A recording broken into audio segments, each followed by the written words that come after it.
ನಮಸ್ಕಾರ. ಇದು ನಿಮ್ಮ ಮಾಧ್ಯಮ ಅನೇಕ ವೆಬ್ ಸಂಭಾಷಣೆ ಬಿಚ್ಚಿಟ ಬುತ್ತಿ. ಕನ್ನಡಿಗರಿಗೆ ಬೆಳದಿಂಗಳ ಬಾಲೆ ಅಂದ ತಕ್ಷಣ ಕಣ್ಮುಂದೆ ಬರೋದು ಸುಮನ್ ನಗರ್ಕರ್ ಅವರು.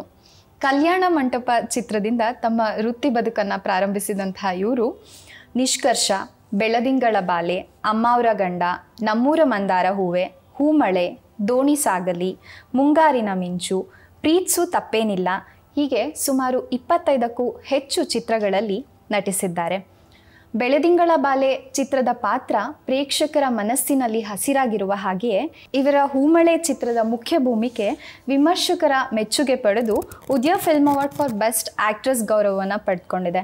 2001ರ ನಂತರದಲ್ಲಿ ಅಮೆರಿಕಾದಲ್ಲಿ ನೆಲೆಸಿ ತಮ್ಮ ವೃತ್ತಿ ಬದುಕಿಗೆ ವಿರಾಮವನ್ನು ನೀಡಿದಂತಹ ಇವರು 2015ರಲ್ಲಿ ನಾಗತಿಹಳ್ಳಿ ಚಂದ್ರಶೇಖರ್ ಅವರ ಇಷ್ಟಕಾಮ್ಯ ಸಿನಿಮಾದ ಮೂಲಕ ಮತ್ತೆ ತೆರೆ ಮೇಲೆ ಕಾಣಿಸ್ಕೊಂಡ್ರು.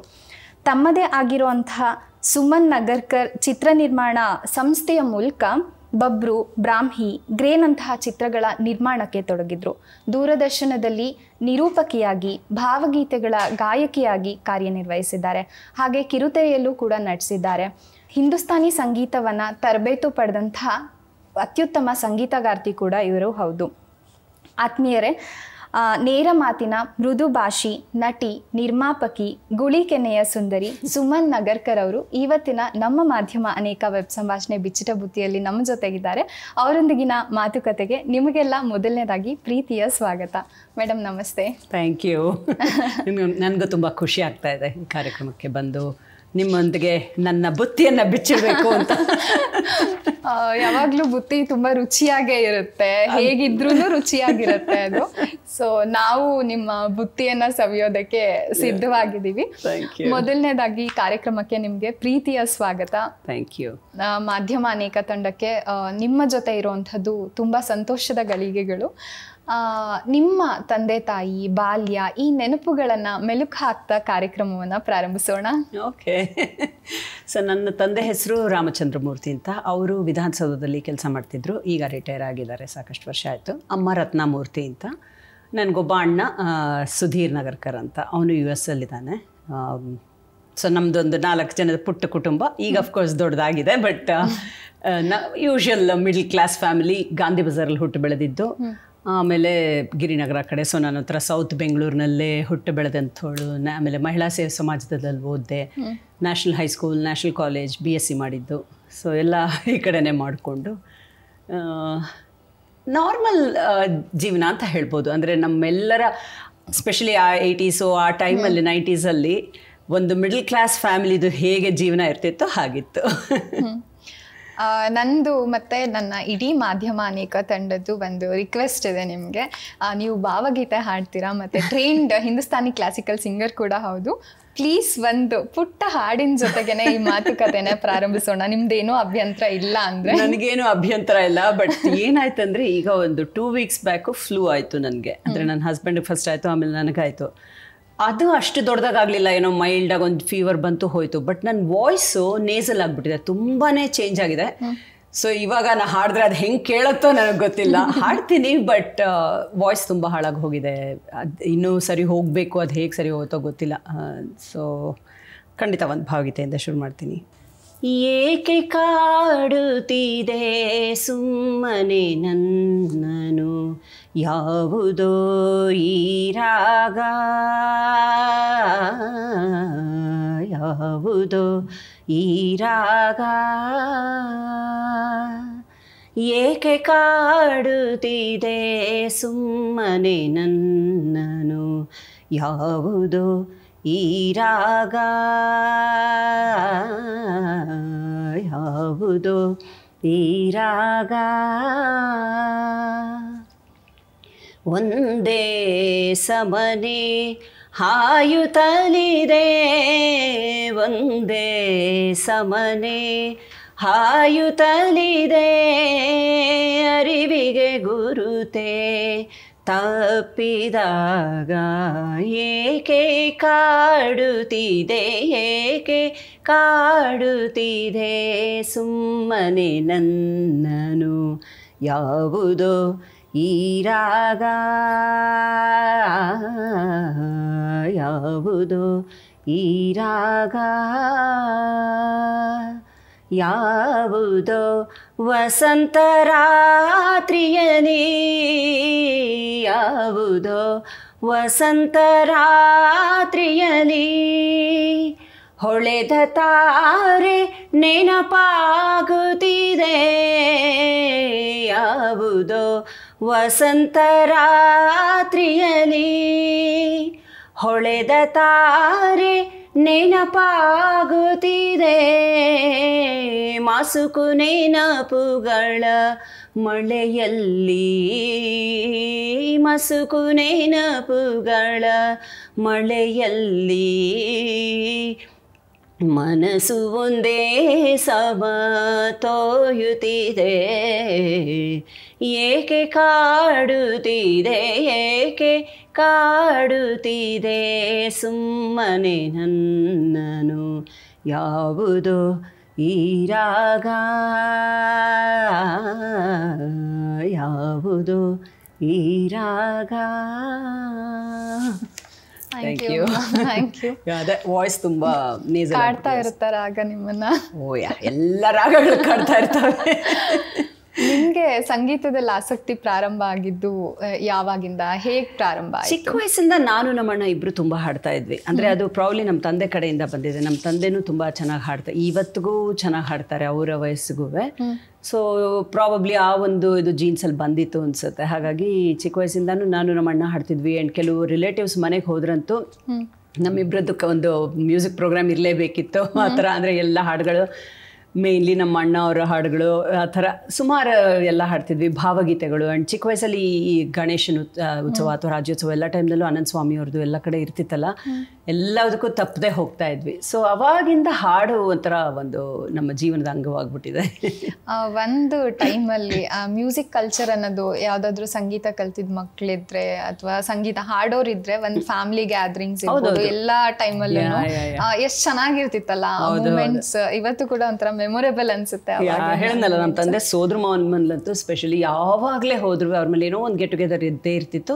ನಾವು ಚಿಕ್ಕವರು ಹೋದ್ರೆ ನಮ್ಮ ಅಣ್ಣ ಸಿಕ್ಕಿದ್ದು ಒಂದು ಟೇಬಲ್ ಇದನ್ನೇ ತಬಲಾ ಥರ ಯೂಸ್ ಮಾಡ್ಕೊಳ್ಳೋನು, ಅವನು ಹಾಡೋನು, ನಾನು ಹಾಡ್ತಿದ್ದೆ.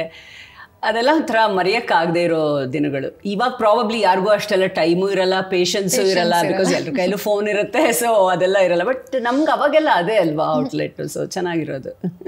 ಹೌದು. ನಿಮ್ಮ ಶಾಲೆ ಕಾಲೇಜ್ ದಿನಗಳು ಹೇಗಿತ್ತು? ಕಾಲೇಜಲ್ಲಿ ಸಂಗೀತ ಇರಬಹುದು, ನಟನೆ ಇರ್ಬೋದು, ಈ ತರದ ಚಟುವಟಿಕೆಗಳಲ್ಲಿ ನಿಮ್ಮನ್ನ ನೀವು ತೊಡಗಿಸ್ಕೊಳ್ತಾ ಇದ್ದೀರಾ? ಸ್ಕೂಲ್ ಡೇಸಲ್ಲೂ ನಾನು ತುಂಬಾ ಹಾಡ್ತಾ ಇದ್ದೆ, ಕಾಂಪಿಟೇಷನ್ಸ್ಗೆ ಹೋಗ್ತೇನೆ. ನ್ಯಾಷನಲ್ ಹೈಸ್ಕೂಲಲ್ಲಿ ಓದಿದ್ದು. ಅಲ್ಲಿ ಫಸ್ಟ್ ನಮ್ಮ ಅಣ್ಣನೂ ನ್ಯಾಷನಲ್ ಹೈಸ್ಕೂಲೇ ಹೋಗಿದ್ದು. ಸೊ ಅವನು ಹಾಡ್ತಿದ್ದ. ಸೊ ಸುಧೀರ್ ನಗರ್ಕರ್ ಅಂದ್ರೆ 4 ಜನ ಗೊತ್ತು ಹಾಗಿತ್ತು. ಆಮೇಲೆ ನಾನು ಸ್ಕೂಲ್ ಜಾಯ್ನ್ ಆದೆ. ಸೊ ನೀನು ಸುಧೀರ್ ನಗರ್ಕರ್ ತಂಗಿನ ಅಂತ ಶುರು ಮಾಡಿದ್ರು. ಆಮೇಲೆ ನನ್ನ ಕಸಿನ್ ಜಾಯ್ನ್ ಆದಾಗ ನೀನು ಸುಮನ್ ನಗರ್ಕರ್ ತಮ್ಮನ ಅಂತ ಕೇಳಕ್ಕೆ ಶುರು ಮಾಡಿದ್ರು. ಹೀಗೆ ಒಂಥರ ಇದಾಯಿತು. ತುಂಬ ಹಾಡ್ತಾ ಇದ್ದೆ ಎಲ್ಲ ಕಾಂಪಿಟೇಷನ್ಸ್ಗೆ. ಆ್ಯಂಡ್ ಒಂಥರ ಸ್ಪೆಷಲ್ ಪರ್ಮಿಷನ್ ಇರೋದು ಸ್ಕೂಲಲ್ಲಿ, ಎಲ್ಲ ಕಾಂಪಿಟೇಷನ್ಸ್ಗೂ ಹೋಗೋಕ್ಕಿರೋದು. ಸೊ ಕ್ಲಾಸಿಗೆ ಎಷ್ಟೋ ಸಲ ಚಕ್ಕರ್ ಹೊಡಿಬೇಕಾಗ್ತಿತ್ತು. ಬಟ್ ಅದಕ್ಕೆಲ್ಲ ಟೀಚರ್ಸ್ದು ಸಪೋರ್ಟ್ ಇರ್ತಿತ್ತು. ಸೊ ಸಾಕಷ್ಟು ಎಂಕರೇಜ್ಮೆಂಟ್ ಸಿಕ್ತು. ಇವತ್ತಿಗೂ ಮನೇಲ ಕಪ್ಸು, ಟ್ರೋಫೀಸು ಎಲ್ಲ ಇದೆ. ಆ್ಯಂಡ್ ಕಾಲೇಜ್ ಡೇಸಲ್ಲೂ ಹಾಗೆ ಆಗ್ತಾಯಿತ್ತು. ಆ್ಯಂಡ್ ಒಂದು ಇಂಟ್ರೆಸ್ಟಿಂಗ್ ಮಜವಾದ ವಿಷಯ ಏನಂದರೆ, ಕಾಲೇಜಲ್ಲಿ ಪ್ರಾಕ್ಸಿ ಹೇಳೋ ವಿಷಯಕ್ಕೆ ನಾನು ಒಂದ್ಸಲ ಹಿಂಗೆ ಯಾವುದೋ ಕಾಂಪಿಟೇಷನ್ಗೆ ಹೋಗಿದ್ದೆ. ಆ್ಯಂಡ್ ಅಟೆಂಡೆನ್ಸ್ ತಗೋತಾರಲ್ಲ, ಆ ಟೈಮಲ್ಲಿ ನನ್ನ ಫ್ರೆಂಡು ನನಗೆ ಪ್ರಾಕ್ಸಿ ಹೇಳಕ್ಕೆ ಹೋದ್ಲು ನನ್ನ ಹೆಸರಿಗೆ ಹೋದಾಗ. ಸೊ ಅವಳಿಗೆ ಕ್ಲಾಸ್ ತೊಗೊಂಡಿದ್ರು ನಮ್ಮ ಪ್ರೊಫೆಸರು. ಏನಮ್ಮ ನನಗೆ ಗೊತ್ತಿಲ್ವಾ ಯಾರು ಅಂತ, ಅವಳೆಲ್ಲೋ ಕಾಂಪಿಟೇಷನ್ಗೆ ಹೋಗಿ ಹೇಳಿ ನೀನು ಅವಳಿಗೆ ಅಟೆಂಡೆನ್ಸ್ ಹೇಳ್ತೀಯಾ ಅಂತ. ಸೊ ಈ ಥರದ್ದೆಲ್ಲ ಎಕ್ಸ್ಪೀರಿಯನ್ಸಸ್ ಬಟ್ ಚೆನ್ನಾಗಿರ್ತಿತ್ತು. ಸುಮಾರು ಕಾಲೇಜಸ್ಗೆಲ್ಲ ಹೋಗಿ ಒಂಥರ ಅಲ್ಲಿಂದನೂ ಟ್ರೋಫಿ ತಂದರೆ ಏನೋ ಒಂದು ಖುಷಿ, ಹೆಮ್ಮೆ, ಚೆನ್ನಾಗಿರೋದು. ಆ್ಯಂಡ್ ಬೇರೆಯವ್ರದ್ದು ಕೇಳಕ್ಕೂ ಒಂದು ಅವಕಾಶ. ಆ್ಯಂಡ್ ಆ ಕಾಲೇಜ್ನಲ್ಲಿಂದ ಅವ್ರು ಬಂದಿದ್ದಾರೆ, ಕೆಲವೆಲ್ಲ ಫೇಮಸ್ ಇರ್ತಿದ್ರಲ್ಲ ಅವ್ರವ್ರ ಇದರಿಂದ. ಸೊ ಅವ್ರು ಬಂದಿದ್ದಾರೆ, ಅವ್ರು ಹಾಡಿದ್ದು ನಮ್ದಿದು ಅನ್ಕೊಳ್ಳೋ ಥರ ಚೆನ್ನಾಗಿರೋದು ದೋಸ್ ಡೇಸ್. ಕಾಂಪಿಟೇಷನ್ಸ್ ಜೊತೆಗೆ ಎಷ್ಟು ಒಳ್ಳೆ ಒಳ್ಳೆ ಕೆಲಸ ಮಾಡಿದ್ದೀರಾ. ನಾನು ಮಾಡಿಲ್ಲ, ನನ್ನ ಫ್ರೆಂಡ್ ಮಾಡಿದ ಕೆಲಸ ಅದು, ನಾನೇನೋ ಹೇಳಿರ್ಲಿಲ್ಲ. ದೂರದರ್ಶನದಲ್ಲಿ ನಾಟಕವೊಂದರಲ್ಲಿ ನಟಿಸೋದ್ರ ಮೂಲಕ ನಿಮ್ಮ ನಟನೆ ಪ್ರಾರಂಭ ಆಯಿತು. ನಟನೆ ಬಗೆಗೆ ನಿಮ್ಗೆ ಆಸಕ್ತಿ ಹುಟ್ಟಿದ್ ಯಾವಾಗಿಂದ? ಅಂದರೆ ಇದು ಹಾಡಿನ ವಿಷಯಕ್ಕೆ ಬಂದರೆ ಫಸ್ಟು ನಾನು ಆಕಾಶವಾಣಿಲೂ ಅಷ್ಟೇ, ಯುವಾಣಿಗೆಲ್ಲ ಹಾಡ್ತಾ ಇದ್ದೆ ಕಾಲೇಜ್ ಡೇಸಲ್ಲಿ. ಬಟ್ ಆ್ಯಕ್ಟಿಂಗ್ ಬಗ್ಗೆ ನಾನು ಯಾವತ್ತೂ ಯೋಚನೆ ಮಾಡಿರಲಿಲ್ಲ. ಒಂಥರ ಅದು ಬೈ ಚಾನ್ಸ್ ಆಯಿತು ಅಂತಲೇ ಹೇಳಬೇಕು. ಯಾಕೆಂದರೆ ಚಿಕ್ಕ ವಯಸ್ಸಲ್ಲಿ ಸಿನಿಮಾಗಳು ತುಂಬ ನೋಡ್ತಿದ್ವಿ. ನಮ್ಮ ಮನೇಲಿ ಸಿನಿಮಾ ನೋಡೋದು ತುಂಬಾ ಇತ್ತು. ದಿನ ಒಂಥರ ಸಡನ್ನಾಗಿ ಶನಿವಾರನೋ ಭಾನುವಾರನೋ ಬೆಳಗ್ಗೆ ಎದ್ದ ತಕ್ಷಣವೇ ಓಕೆ ಇವತ್ತು ಸಿನಿಮಾ ಹೋಗೋಣ ಅಂತ ಮಾರ್ನಿಂಗ್ ಶೋ ಯಾವುದೋ ಒಂದು ಸುಮಾರೆಲ್ಲ ನಾನು ನಮ್ಮಣ್ಣ ಇಬ್ಬರು ಅಣ್ಣ ಅವ್ರ ಭಕ್ತರು. ಸೊ ಎಲ್ಲ ಸಿನಿಮಾನೂ ನೋಡ್ತಿದ್ವಿ. ಹೋದ್ರೆ ಮಾರ್ನಿಂಗ್ ಶೋಗೆ ಸಿಗದೆ ಇದ್ರೆ ಮ್ಯಾಟ್ನಿಗೆ ಹೋಗಬೇಕು ಅಂದ್ಕೊಂಡು ಅಷ್ಟು ಇದಿತ್ತು. ಎಲ್ಲ ಸಿನಿಮಾಗಳು ನೋಡ್ತಿದ್ವಿ, ಕನ್ನಡ ಸಿನಿಮಾಗಳು. ಸೊ ಅದಿತ್ತು. ಬಟ್ ಯಾವತ್ತೂ ನಾನು ನಟಿಯಾಗಬೇಕು ಅನ್ನೋದು ಅಂದ್ಕೊಂಡಿರಲಿಲ್ಲ. ಒಂದ್ಸಲ ಹೀಗೆ ದೂರದರ್ಶನಲ್ಲಿ ಡ್ರಾಮಾ ಆಡಿಷನ್ಗೆ ಕಾಲ್ ಫಾರ್ ಮಾಡಿದ್ರು, ಇಂಟ್ರೆಸ್ಟ್ ಇರೋರು ಅಂತ. ನಾನು ಅದುವರೆಗೂ ಯಾವತ್ತೂ ಮಾಡದೇ ಇದ್ದೋಳು. ಈವನ್ ಕಾಲೇಜಲ್ಲೂ ನಾನು ಯಾವತ್ತೂ ನಾಟಕ ಮಾಡಿರಲಿಲ್ಲ. ಯಾವತ್ತಿದ್ರೂ ಹಾಡು ಅಷ್ಟೇ ನಂದು ಇದ್ದಿದ್ದು. ನೋಡೋಣ ಅಂತ ಅಪ್ಲೈ ಮಾಡಿದೆ. ಬಟ್ ಸೆಲೆಕ್ಟ್ ಆಯಿತು. ಏನೂ ಎಕ್ಸ್ಪೀರಿಯನ್ಸ್ ಇಲ್ಲದೇ ಸೆಲೆಕ್ಟ್ ಆಗಿದ್ದು ಒಂಥರ ಖುಷಿ ಕೊಡ್ತು. ಅದಾದಮೇಲೆ ದೂರದರ್ಶನದ ಇನ್ ಹೌಸ್ ಪ್ರೊಡಕ್ಷನ್ನು 1-2 ನಾಟಕಗಳು ಮಾಡಿದೆ. ಒಂದು ನಾಟಕದಲ್ಲಿ ಟಿ ಎನ್ ನರಸಿಂಹನ್ ಅಂತ, ಆವಾಗ ಅವರಿಲ್ಲ ಈಗ, ಅವರು ಎಲ್ಲ ಚಿತ್ರಕಥೆ ಸಂಭಾಷಣೆ ಎಲ್ಲ ಬರೀತಾಯಿದ್ರು. Very well known person at that time. ಅವರು ಒಂದು ಕಲ್ಯಾಣ ಮಂಟಪ ಅಂತ ರಾಘವೇಂದ್ರ ರಾಜ್ಕುಮಾರ್ ಸಿನಿಮಾ ಅಲ್ಲಿ ಕೆಲಸ ಮಾಡ್ತಾಯಿದ್ರು. ಸೊ ಅವರು ಅಲ್ಲಿಗೆ ಸಜೆಸ್ಟ್ ಮಾಡಿ ಅಲ್ಲಿ ನಾನು ರಾಘವೇಂದ್ರ ರಾಜ್ಕುಮಾರ್ ಅವ್ರ ತಂಗಿ ಪಾತ್ರ ಮಾಡಿದೆ. ಸೊ ಅದು ನನ್ನ ಮೊದಲನೇ ಸಿನಿಮಾ. ಅಲ್ಲಿಂದ ಅದು ಶುರು ಆಯ್ತು ಜರ್ನಿ. ಈ ತರ ಅಂದ್ರೆ ಮೊದಲನೇ ಸಿನಿಮಾನೇ ಒಂದು ದೊಡ್ಡ ಬ್ಯಾನರ್ ಸಿನಿಮಾಗೆ ಹೋಗಿದ್ವಿ. ಪಾರ್ವತಮ್ಮ ರಾಜ್ಕುಮಾರ್ ಪ್ರೊಡಕ್ಷನ್, ರಾಘವೇಂದ್ರ ರಾಜ್ಕುಮಾರ್ ಅವರು, ಕಲ್ಯಾಣ ಮಂಟಪ ಸಿನಿಮಾ. ಮೊದಲು ಸಿನಿಮಾಗೋಸ್ಕರ ಬಣ್ಣ ಹಚ್ಚಿದ ನೆನಪು ಹೇಗಿತ್ತು? ಹಾಗೆ ಕಿರುತೆರೆಯಿಂದ ಬೆಳ್ಳಿತೆರೆಗೆ ಹೋದಂತಹ ಆ ಒಂದು ಟ್ರಾನ್ಸಿಷನ್ ಹೇಗಿತ್ತು? ಕಿರುತೆರೆ ಅದೇ ಅವಾಗಲೇ ನಾನು ಹೇಳಿದಂಗೆ 1-2 ಇನ್ ಹೌಸ್ ಡ್ರಾಮಾ ಮಾಡಿದೆ. ಆಮೇಲೆ ಅದೇ ಟೈಮಲ್ಲಿ ಗುರು ರಾಮಸ್ವಾಮಿ ಅಯ್ಯಂಗಾರ್ ಅವ್ರದ್ದು ಶಾರ್ಟ್ ಸ್ಟೋರೀಸ್ ಬರ್ತಾಯಿತ್ತು, ಅದರಲ್ಲಿ ಆ್ಯಕ್ಟ್ ಮಾಡಿದ್ದೆ. ಹಾಗೆ ಜೊತೆಯಲ್ಲಿ ಇದು ಸಿನಿಮಾ ಬಂತು, ಫಸ್ಟ್ ಸಿನಿಮಾ. ತುಂಬ ಖುಷಿಯಾಗಿತ್ತು. ಆ್ಯಂಡ್ ಯಾವತ್ತೂ ಮರೆಯೋಕ್ಕಾಗದೇ ಇರೋ ಕೆಲವು ವಿಷಯಗಳಂದರೆ, ಇವಾಗ ಕಲ್ಯಾಣ ಮಂಟಪದಲ್ಲಿ ಎಲ್ಲ ದೊಡ್ಡ ದೊಡ್ಡ ಕಲಾವಿದರು, ಚಂದ್ರು ಅವರಿದ್ದರು, ಗಿರಿಜಾ ಲೋಕೇಶ್ ಅವರಿದ್ದರು, ವೈಶಾಲಿ ಕಾಸರವಳ್ಳಿ ಅವರಿದ್ದರು. ಸೊ ಎಲ್ಲ ದೊಡ್ಡ ಕಲಾವಿದರ ಜೊತೆ ಕೆಲಸ ಮಾಡೋ ಒಂದು ಅವಕಾಶ. ನನಗೇನೂ ಅನುಭವನೂ ಇಲ್ಲ, ಯಾವತ್ತೂ ನಟನೆ ಬಗ್ಗೆ ಯೋಚನೆ ಮಾಡಿದೋಳೆ ಅಲ್ಲ. ಆ್ಯಂಡ್ ಎಲ್ಲದಕ್ಕಿಂತ ಇಂಪಾರ್ಟೆಂಟ್ ಅಂದರೆ ಎಷ್ಟೋ ಸಲ ಅಣ್ಣವ್ರ ಸೆಟ್ಟಿಗೆ ಬರೋರು ರಾಜ್ಕುಮಾರ್ ಅವರು. ಆಮೇಲೆ ಪಾರ್ವತಮ್ಮ ಅವ್ರು ಬಂದು ಕೂತು ಊಟದ ಟೈಮಲ್ಲಿ ಎಲ್ಲ ಯಾವುದೋ ಹಳೇ ಸ್ಟೋರೀಸ್ ಎಲ್ಲ ಹೇಳೋರು. ಅಂದರೆ ಅವಾಗಿನ ಚಿತ್ರೀಕರಣದ್ದು ರಾಜ್ಕುಮಾರ್ ಅವ್ರು ಮಾಡ್ತಿದ್ದ ಟೈಮಿಂದು ಆ ಒಂದು ಏನೇನೋ ಸ್ಟೋರೀಸ್ ಎಲ್ಲ ಹೇಳೋರು, ಕಲ್ಪನಾ ಅವ್ರದ್ದು ಇವ್ರದ್ದು ಅಂತೆಲ್ಲ. ಸೊ ಅವೆಲ್ಲ ಕೇಳೋಕ್ಕೆ ತುಂಬ ಖುಷಿಯಾಗಿರೋದು. ಆ್ಯಂಡ್ ಆ ಕಾಲದಲ್ಲಿ ಏನು ಗೊತ್ತಾ, ಎಲ್ಲರೂ ಒಟ್ಟಿಗೆ ಕೂತು ಊಟ ಮಾಡ್ತಾಯಿದ್ವಿ. ಲಂಚ್ ಬ್ರೇಕ್ ಅಂದರೆ ಎಲ್ಲರೂ, ಇವಾಗ ಏನಾಗಿದೆ ಎಲ್ಲ ಕ್ಯಾರವಾನ್ಗಳು ಬಂದುಬಿಟ್ಟಿದೆ, ಅವ್ರವ್ರ ಪಾಡಿಗೆ ಅವ್ರವ್ರು ಇರ್ತಾರೆ. ಸುಮಾರು ಸಿನಿಮಾ ಸೆಟ್ಗಳಲ್ಲಿ ಇವಾಗ ಹಾಗೇನೆ. ಬಟ್ ಅವಾಗೆಲ್ಲ ಲಂಚ್ ಬ್ರೇಕ್ ಅಂದರೆ ಎಲ್ಲರೂ ಒಟ್ಟಿಗೆ ಕೂತು ಈ ಥರ ಚೇರ್ಸಲ್ಲಿ ಕೂತ್ಕೊಳ್ಳೋದು, ಊಟ ಮಾಡೋದು, ಈ ಥರದ ಎಕ್ಸ್ಪೀರಿಯನ್ಸಸ್ ಹಂಚ್ಕೊಳ್ಳೋದು. ಸೊ ಅದೆಲ್ಲ ಮೆಮೊರಿನಲ್ಲಿ ಚೆನ್ನಾಗಿದೆ. ಅದು ನಿಜವಾಗ್ಲೂ ಒಂದು ನನ್ನ ಅದೃಷ್ಟ ಅಂತಲೇ ಹೇಳಬೇಕು, ಹಾಗೆ ಶುರು ಮಾಡಿದ್ದು. ನಿಮ್ಮ ಎರಡನೇ ಚಿತ್ರ ನಿಷ್ಕರ್ಷ, ಸುನೀಲ್ ಕುಮಾರ್ ದೇಸಾಯಿ ಅವರ ಚಿತ್ರ. ಕನ್ನಡ ಚಿತ್ರರಂಗದ ಇತಿಹಾಸದಲ್ಲೇ ಈ ಸಿನಿಮಾ ಒಂದು ಮೈಲಿಗಲ್ಲು ಸಿನಿಮಾ. ಅಂದರೆ ಬೆಳದಿಂಗಳ ಬಾಲೆ ಫಸ್ಟ್ ಫಿಲ್ಮ್ ಆಗಿದ್ದು, ಐ ಥಿಂಕ್ ರಿಲೀಸ್ ಆಗಿದ್ದು ನಿಷ್ಕರ್ಷ. ಓಕೆ, ಆ ನಿಷ್ಕರ್ಷನ ಅಂದ್ರೆ ಕನ್ನಡ ಸಿನಿಮಾದ ಇತಿಹಾಸದಲ್ಲೇ ಒಂದು ಮೈಲಿಗಲ್ ಸಿನಿಮಾ ಅಂತಾನೆ ಕರೀತಾರೆ. ಈ ಸಿನಿಮಾದ ಅನುಭವ ಹೇಗಿತ್ತು? ಒಂಥರ ವೆರಿ ಡಿಫ್ರೆಂಟ್ ಮೂವಿ. ಅಂದರೆ ಅದಕ್ಕೆ ಮುಂಚೆ ನಾನು ಬೆಳದಿಂಗಳ ಬಾಲೆಯಲ್ಲಿ ಕೆಲಸ ಮಾಡಿದ್ದು ದೇಸಾಯಿ ಅವ್ರ ಜೊತೆ. ಸೊ ಆಗಲೇ ಅವರ ವರ್ಕಿಂಗ್ ಸ್ಟೈಲ್ ಎಲ್ಲ ಗೊತ್ತಾಗಿತ್ತು. ಅದು ಕೂಡ ಇದು ಸುಮಾರು ಕಡೆ ಎಲ್ಲ ಸ್ಟೋರಿ ಹೇಳ್ಬಿಟ್ಟು ಈ ಬೆಳದಿಂಗಳ ಬಾಲೆ ಬಗ್ಗೆ. ಬಟ್ ಅದು ಒಂಥರ ಅನಂತ್ನಾಗ್ ಅವ್ರು ಹೇಗೆ ಬೆಳದಿಂಗಳ ಬಾಲೆಯನ್ನ ಆ ಚಿತ್ರದಲ್ಲಿ ಹುಡ್ಕೊಂಡು ಹೋಗ್ತಾರೋ, ದೇಸಾಯಿ ಅವ್ರು ನನ್ನನ್ನು ಹುಡುಕಿದ್ದು ಹಾಗೆ ಆಗೋಯ್ತು. ಅಂದರೆ ಫಸ್ಟ್ ಅವರು ಮನೆಗೆ ಬಂದರು ನನ್ನ ಹುಡುಕೊಂಡು. ಬಟ್ ನಾನು ಆ ಟೈಮಲ್ಲಿ ಬ್ಯಾಂಕ್ ಎಕ್ಸಾಮ್, ಅವಾಗಿನೂ ನಾನು BSc ಮುಗಿಸಿದ್ದೆ. ಸೊ ಬ್ಯಾಂಕ್ ಎಕ್ಸಾಮ್ ತೊಗೋಬೇಕು ಅಂತ ಮಹಾರಾಣೀಸ್ ಕಾಲೇಜಲ್ಲಿ ಎಕ್ಸಾಮ್ ಇತ್ತು, ಹೋಗಿದ್ದೆ ಅಲ್ಲಿಗೆ. ಸೊ ಮನೆಗೆ ಬಂದರು, ನಾನು ಇರಲಿಲ್ಲ. ನಮ್ಮ ತಂದೆನ ಕರ್ಕೊಂಡು ಕಾಲೇಜ್ ಹತ್ರ ಬಂದರು. ಅಷ್ಟೊತ್ತಿಗೆ ನಾನು ಎಕ್ಸಾಮ್ ಮುಗಿಸಿ ಬಸ್ ಸ್ಟಾಪಿಗೆ ಬಂದುಬಿಟ್ಟಿದ್ದೆ. ಸೊ ಅಲ್ಲಿ ಕೊನೆಗೆ ಸಿಕ್ಕರು. ಹಿಂಗೆ ಹೇಳಿದ್ರು ಈ ಥರ ಕಥೆ. ನಾನು ಓದಿದ್ದೆ, ಕಥೆ ಓದಿದ್ದೆ. ಕೆರೆ ತರಂಗ ಸುಧಾಲೆಲ್ಲ ಬರ್ತಿತ್ತಲ್ಲ, ಎಂಡಮೂರಿ ಅವ್ರ ಕಥೆಗಳು ಸಾಕಷ್ಟು ಚೆನ್ನಾಗಿರೋದು, ಇಂಟ್ರೆಸ್ಟಿಂಗ್ ಆಗಿರೋದು. ಸೊ ಬೆಳದಿಂಗಳ ಬಾಲೆನೂ ಓದಿದ್ದೆ. ಸೊ ಅವ್ರು ಈ ಥರ ಇದೆ, ನಾಡಿದ್ದ ಡೆಲ್ಲಿಗೆ ಹೊರಡಬೇಕು ಇನ್ನು 2 ದಿನದಲ್ಲಿ, ನಿಮ್ಮ ಪಾತ್ರ ಹೀಗೆ ಅಂತೆಲ್ಲ ಅಂದರು. ಸರಿ, ಆಗಲೇ ಅವ್ರ ಹೆಸರು ಸಾಕಷ್ಟು ಮಾಡಿದರು, ತರ್ಕ, ಉತ್ಕರ್ಷ ಅದೆಲ್ಲ ಸಿನಿಮಾಗಳಲ್ಲಿ. ಆ್ಯಂಡ್ ಅವ್ರದ್ದು ಒಂದು ವಿಭಿನ್ನವಾದ ಚಿತ್ರ ಬೆಳದಿಂಗಳ ಬಾಲೆ. ಸೊ ಅದನ್ನು ಮಾಡು ಅಂತಂದಾಗ ಖುಷಿಯಾಗಿ ಒಪ್ಕೊಂಡೆ. ಅಫ್ಕೋರ್ಸ್ ಗೊತ್ತಿತ್ತು ಕಥೆಲಿ ಪಾತ್ರ ಅಂದರೆ ನನ್ನ ಮುಖ ಕಾಣಿಸಲ್ಲ ಥ್ರೂ ಔಟ್ ಅಂತಲೇ ಇರೋದು. ಆ ಏನೂ ಒಂದು ಎಕ್ಸ್ಪೆಕ್ಟೇಷನ್ ಇಟ್ಕೊಳ್ಳದೆ ಆ ಸಿನಿಮಾ ಮಾಡಿದೆ. ತಕ್ಷಣ ಡೆಲ್ಲಿ ಹೋಗಿದ್ದು, ಅಲ್ಲಿಂದ ಶಿಮ್ಲಾ ಅದೆಲ್ಲ ಆಯಿತು. ಬಟ್ ಇವತ್ತಿಗೂ ಜನ ಅದನ್ನು ಜ್ಞಾಪಕ ಇಟ್ಕೊಂಡಿದಾರಲ್ಲ, ಇವತ್ತು ಅನಿಸುತ್ತೆ ಒಳ್ಳೆ ಕೆಲಸ ಮಾಡಿದೆ ಅಂತ. ಯಾಕೆಂದರೆ ಜನ ನಾನು ಬೆಳದಿಂಗಳ ಬಾಲೆ ಅಂತಲೇ ಎಲ್ಲಿ ಹೋದ್ರು ಕರೀತಾರೆ. ಆ್ಯಂಡ್ ಎಲ್ಲೂ ಮುಖಾನ ಹಾಗೆ ಡೈರೆಕ್ಟಾಗಿ ತೋರಿಸ್ದೇ ಇದ್ರೂ ಅವ್ರುಗಳ ಇದು ಮಾಡ್ಕೊಂಡ್ಬಿಟ್ಟಿದ್ದಾರೆ, ಓಕೆ ಇವರೇ ಬೆಳದಿಂಗಳ ಬಾಲೆ ಅಂತ. ಎಲ್ಲೆಲ್ಲ ಗೊತ್ತಾ, ಪ್ರಪಂಚದ ಯಾವ್ಯಾವುದೋ ಮೂಲೆಯಲ್ಲಿ ಹೋದರೆ ಬೆಳದಿಂಗಳ ಬಾಲೆ ಅಲ್ವಾ ನೀವು ಅಂತಾರೆ. ಆ್ಯಂಡ್ ಆ್ಯಕ್ಟಿಂಗ್ ಚೆನ್ನಾಗಿತ್ತು ಅಂತ ಹೇಳ್ತಾರೆ. ಅದಂತೂ ಯಾವಾಗಲೂ ನಗು ಬರ್ತಿರುತ್ತೆ. ಬಟ್ ಆ ಪಾತ್ರ ಅಷ್ಟು ಪರಿಣಾಮ ಬೀರಿದೆ ಅಂತ. ಸೊ ಅದಾದ ನಂತರ ನಿಷ್ಕರ್ಷ ಮಾಡಿದ್ದು. ನಿಷ್ಕರ್ಷ ಹಾಗೆ ಇನ್ನೊಂದು ವಿಭಿನ್ನವಾದ ಸ್ಟೋರಿ, ಒಂದು ಬ್ಯಾಂಕ್ ರಾಬರಿ ಬಗ್ಗೆ. ಎವ್ರಿ ಡೇ ಅದು ನೈಟ್ ಶೂಟೇ ಇರ್ತಾ ಇದ್ದಿದ್ದು ಮಣಿಪಾಲ್ ಸೆಂಟರಲ್ಲಿ. It was such an experience. ಅಂದರೆ ಎಲ್ಲ ಟೈಮಲ್ಲೂ ಎಲ್ಲ ಕಲಾವಿದರು ಇರಬೇಕಿತ್ತು, ಬಿಕಾಸ್ ಅಷ್ಟು ದೊಡ್ಡ ಕಲಾವಿದರು ತಂಡ. ಆ್ಯಂಡ್ ಅದು ನಡೆಯೋದು 48 ಅವರ್ಸಲ್ಲಿ ತಾನೇ ಕೆಲಸ ಇದಾಗೋದು. ಸೊ ಅಷ್ಟು ಕಥೆ, ಅದರಿಂದ ಅಷ್ಟು ಜನನೂ ಸೆಟ್ಟಲ್ಲಿ ಇರಲೇಬೇಕಿತ್ತು. ತುಂಬ ಒಂದು ವಿಭಿನ್ನವಾದ ಪಾತ್ರ ಅಗೈನ್. ಸೊ ಅದೊಂದು ಡಿಫ್ರೆಂಟ್ ಎಕ್ಸ್ಪೀರಿಯನ್ಸ್ ಆಯಿತು. ಬಟ್ ಅಷ್ಟೊತ್ತಿಗೆ ದೇಸಾಯಿ ಅವ್ರ ವರ್ಕಿಂಗ್ ಸ್ಟೈಲ್ ಬೇರೆ ಚೆನ್ನಾಗಿ ಗೊತ್ತಾಯ್ತು. ಅಂದರೆ ಅವ್ರಿಗೆ ಅಷ್ಟು ಫೋಕಸ್ ಇರೋದು ಒಂದು ಸಿನಿಮಾ ಅಂದರೆ. ಅವ್ರ ತಲೆಯಲ್ಲಿ ಬರೀ ಅಷ್ಟೇ ಓಡ್ತಾ ಇದ್ದು ಗೊತ್ತಾ, ಸೆಟ್ಟಲ್ಲಿ ಯಾರನ್ನೂ ಲೆಕ್ಕಿಸ್ತಿರ್ಲಿಲ್ಲ. ಅವ್ರು ಅಂದ್ಕೊಂಡಿದ್ದು ಬರದಿದ್ರೆ ಯಾರಿಗೆ ಬೇಕಾದರೂ ಚೆನ್ನಾಗಿ ಬೈಯೋರು. ಬಟ್ ಅಂದರೆ ಆ ಟೈಮ್ನಲ್ಲಿ ಅಷ್ಟೇ ಆ ಥರ ಅಷ್ಟು ಫೋಕಸ್ಡ್ ಆಗಿ ಕೆಲಸ ಮಾಡೋರು. ಸೊ ಒಂಥರ ನಾನು ಯಾವಾಗಲೂ ಅನ್ಕೋತಿರ್ತೀನಿ, ಆ ಥರ ಹಿರಿಯ ನಿರ್ದೇಶಕರ ಜೊತೆ, ಎಷ್ಟು ಆ ಥರದ ನಿರ್ದೇಶಕರ ಜೊತೆ ಕೆಲಸ ಮಾಡುವಂಥ ಅವಕಾಶ ನನಗೆ ಬಂತಲ್ಲ ಅಂತ ಖುಷಿ ಆಗುತ್ತೆ. ಬೆಳ್ದಿಂಗಳ ಬಾಲೆ ಅಂತೂ ನೀವು ಹೇಳ್ದಾಗೆ ಅದು ಕೈಗೂ ಸಿಗದೆ ಇರೋಳು, ಪದಗಳಿಗೂ ಸಿಗದೆ ಇರೋಳು. ಆದ್ರೆ ಪ್ರೇಕ್ಷಕರು ನೋಡ್ತಾ ಇದ್ರೆ ಪ್ರೇಕ್ಷಕರಿಗೆ ನೋಡ್ದೇನು ಒಂಥರ ಅನುಭವ ಹೊಂದ್ಕೊಂಡ್ಬಿಟ್ರು ಒಂಥರ. ಹೌದು. ಸೊ ಏನೋ ಒಂಥರ ಅವ್ರಿಗೆ ಆದ ಅನುಭವ ಅಂತ. ಪ್ರಾಬಬ್ಲಿ ಆ ಸಿನಿಮಾದಲ್ಲಿ ಕೊನೆಗೇನಾದ್ರು ತೋರಿಸ್ಬಿಟ್ಟಿದ್ದಿದ್ರೆ ಫೇಸು, ಆ ಇಫೆಕ್ಟ್ ಇರ್ತಾ ಇರ್ಲಿಲ್ಲ. ಸೊ ಅದು ತೋರ್ಸಲ್ವಲ್ಲ. ಯಾಕೆಂದ್ರೆ ರೇವಂತ್ ಹೇಳೋದು, ಅನಂತ್ನಾಗ್ ಅವ್ರ ಪಾತ್ರ ಹೇಳೋದು ಅಷ್ಟೇ, ನನ್ನ ಮನಸ್ಸಿನಲ್ಲಿ ಒಂದು ಕಲ್ಪನೆ ಇದೆ, ಅದು ಹಾಗೆ ಇರಲಿ, ನಾನು ಮುಖ ನೋಡಲ್ಲ ಅಂತ ಕಾಲಿಟ್ಟವ್ರು ವಾಪಸ್ ತೆಗಿತಾರೆ. If you remember that short ಆ ಮೂವಿನಲ್ಲಿ. ಒಳಗೆ ಹೋಗ್ತಾರೆ ಬಟ್ ಕಾಲ್ ಹಿಂಗೆ ವಾಪಸ್ ಅಂತ ನನ್ನ ಇಮ್ಯಾಜಿನೇಷನ್ ಹಾಗೆ ಇರಲಿದೆ. ಸೊ ಪ್ರೇಕ್ಷಕರಿಗೂ ಹಾಗೆ ಆಯ್ತು, ಅವರ ಒಂದು ಇಮ್ಯಾಜಿನೇಷನ್ ಅಷ್ಟೇ. ಯಾ ಎಪಿಕ್ ಮೂವಿ ಅದು.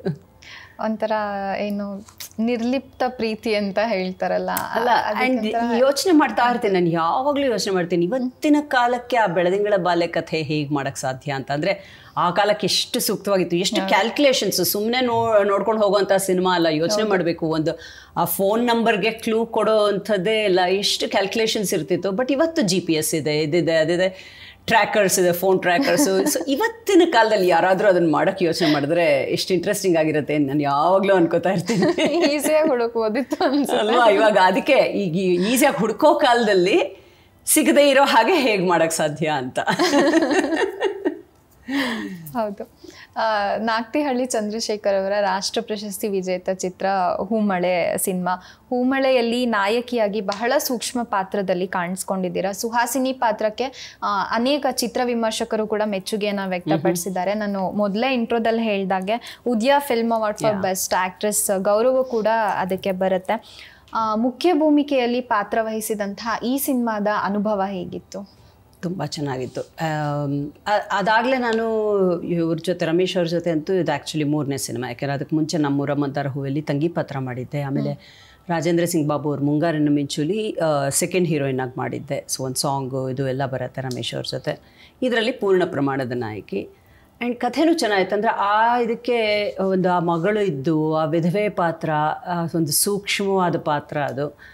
ಆ್ಯಂಡ್ ಎಲ್ಲಕ್ಕಿಂತ ಅಲ್ಲಿ ಅಸ್ಸಾಂನಲ್ಲಿ ಶೂಟ್ ಮಾಡಿ, ಯಾರು ನಮ್ಮ ಕಡೆಯಿಂದ ಅಲ್ಲಿ ಹೋಗಿ ನಾರ್ತ್ ಈಸ್ಟ್ಗೆ ಹೋಗಿ ಯಾರೂ ಫಿಲ್ಮ್ ಶೂಟಿಂಗ್ ಮಾಡಿರಲಿಲ್ಲ ಅದುವರೆಗೂ. ಸೊ ಅಲ್ಲಿ ಆ ಟೈಮಲ್ಲಿ ಈ ಟೆರರಿಸ್ಟ್ ಗ್ಯಾಂಗ್ದೆಲ್ಲ ಬೇರೆ ನಾವು ತುಂಬ ಕೇಳ್ತಿದ್ವಿ, ಉಲ್ಫಾ ಟೆರರಿಸ್ಟ್ ಇವತ್ತು ಇಂಥ ಕಡೆ ಅಟ್ಯಾಕ್ ಮಾಡಿದ್ರು, ಅಂಥ ಕಡೆ ಅಟ್ಯಾಕ್ ಮಾಡಿದ್ರು. ಸೊ ನಾವು ಅಸ್ಸಾಮಿಗೆ ಕಾಲಿಟ್ಟಾಗ ಗೌಹಾಟಿಗೆ ಏನೋ ಒಂಥರ ಎಲ್ಲರನ್ನೂ ಅನುಮಾನ ದೃಷ್ಟಿಯಿಂದ ನೋಡಬೇಕು ಅನ್ನೋ ಒಂದು ಫೀಲಿಂಗ್ ಇತ್ತು. ಅಂದರೆ ನಮಗಿಲ್ಲಿ ಪತ್ರಿಕೆಯಲ್ಲಿ ನಾವು ಏನು ಓದ್ತಿದ್ವು ಅಷ್ಟೇ ಅಲ್ವಾ ನಮ್ಮ ತಲೆಯಲ್ಲಿ. ಬಟ್ ಅಲ್ಲಿ ಹೋದ್ಮೇಲೆ ಗೊತ್ತಾಯಿತು ಅಲ್ಲಿ ಜನ ಎಷ್ಟು ಒಳ್ಳೆಯವರು ಅಂತ. ತುಂಬ ಒಂದು ವಿಭಿನ್ನವಾದ ಅನುಭವ ಅಲ್ಲಿ ಫಿಲ್ಮಿಂಗ್ ಮಾಡಿದ್ದು ಕೂಡ. ಆ್ಯಂಡ್ ಅಫ್ಕೋರ್ಸ್ ರಮೇಶ್ ಅವ್ರ ಜೊತೆ ಚೆನ್ನಾಗೆ ಅದಾಗಲೇ 3ನೇ ಸಿನಿಮಾ ಒಳ್ಳೆ ಚೆನ್ನಾಗಿ ಒಂಥರ we were very good friends. And ನಾಗತಿಹಳ್ಳಿಯವರು ಆ್ಯಂಡ್ GS ಭಾಸ್ಕರ್ ಅಂತ ಕ್ಯಾಮ್ರಾಮನ್ ಜೊತೆ it was an amazing experience. North eastern region ಇವತ್ತು ನಮಗೊಂಥರ ಅನ್ಎಕ್ಸ್ಪ್ಲೋರ್ಡ್. ಈ ಕಡೆ ಸೌತ್ ಇಂಡಿಯನ್ ನಾವು ಅದರಲ್ಲಿ ಬಾಂಗ್ಲಾದೇಶ್ ಬಾರ್ಡರ್ವರೆಗೂ ಹೋಗಿ ಶೂಟ್ ಮಾಡಿದ್ವಿ. ಡಾಕಿ ಅಂತ ಒಂದು ಜಾಗ, ಲಾಸ್ಟಲ್ಲಿ ಇದೆಲ್ಲ ಆಗುತ್ತಲ್ಲ, ತುಂಬ ಚೆನ್ನಾಗಿತ್ತು. ಐ ಮೀನ್ ಆ ಥರದ್ದು ಕೆಲವು ಅನುಭವಗಳು ಇವತ್ತು ನೆನೆಸ್ಕೊಂಡ್ರೆ ಎಷ್ಟು ಖುಷಿಯಾಗತ್ತೆ. ಬೇಕು ಅಂದ್ರೂ ಸಿಗಲ್ಲ ಆ ಥರದ್ದು. ಸೊ ತುಂಬ ಚೆನ್ನಾಗಿರ್ತದೆ.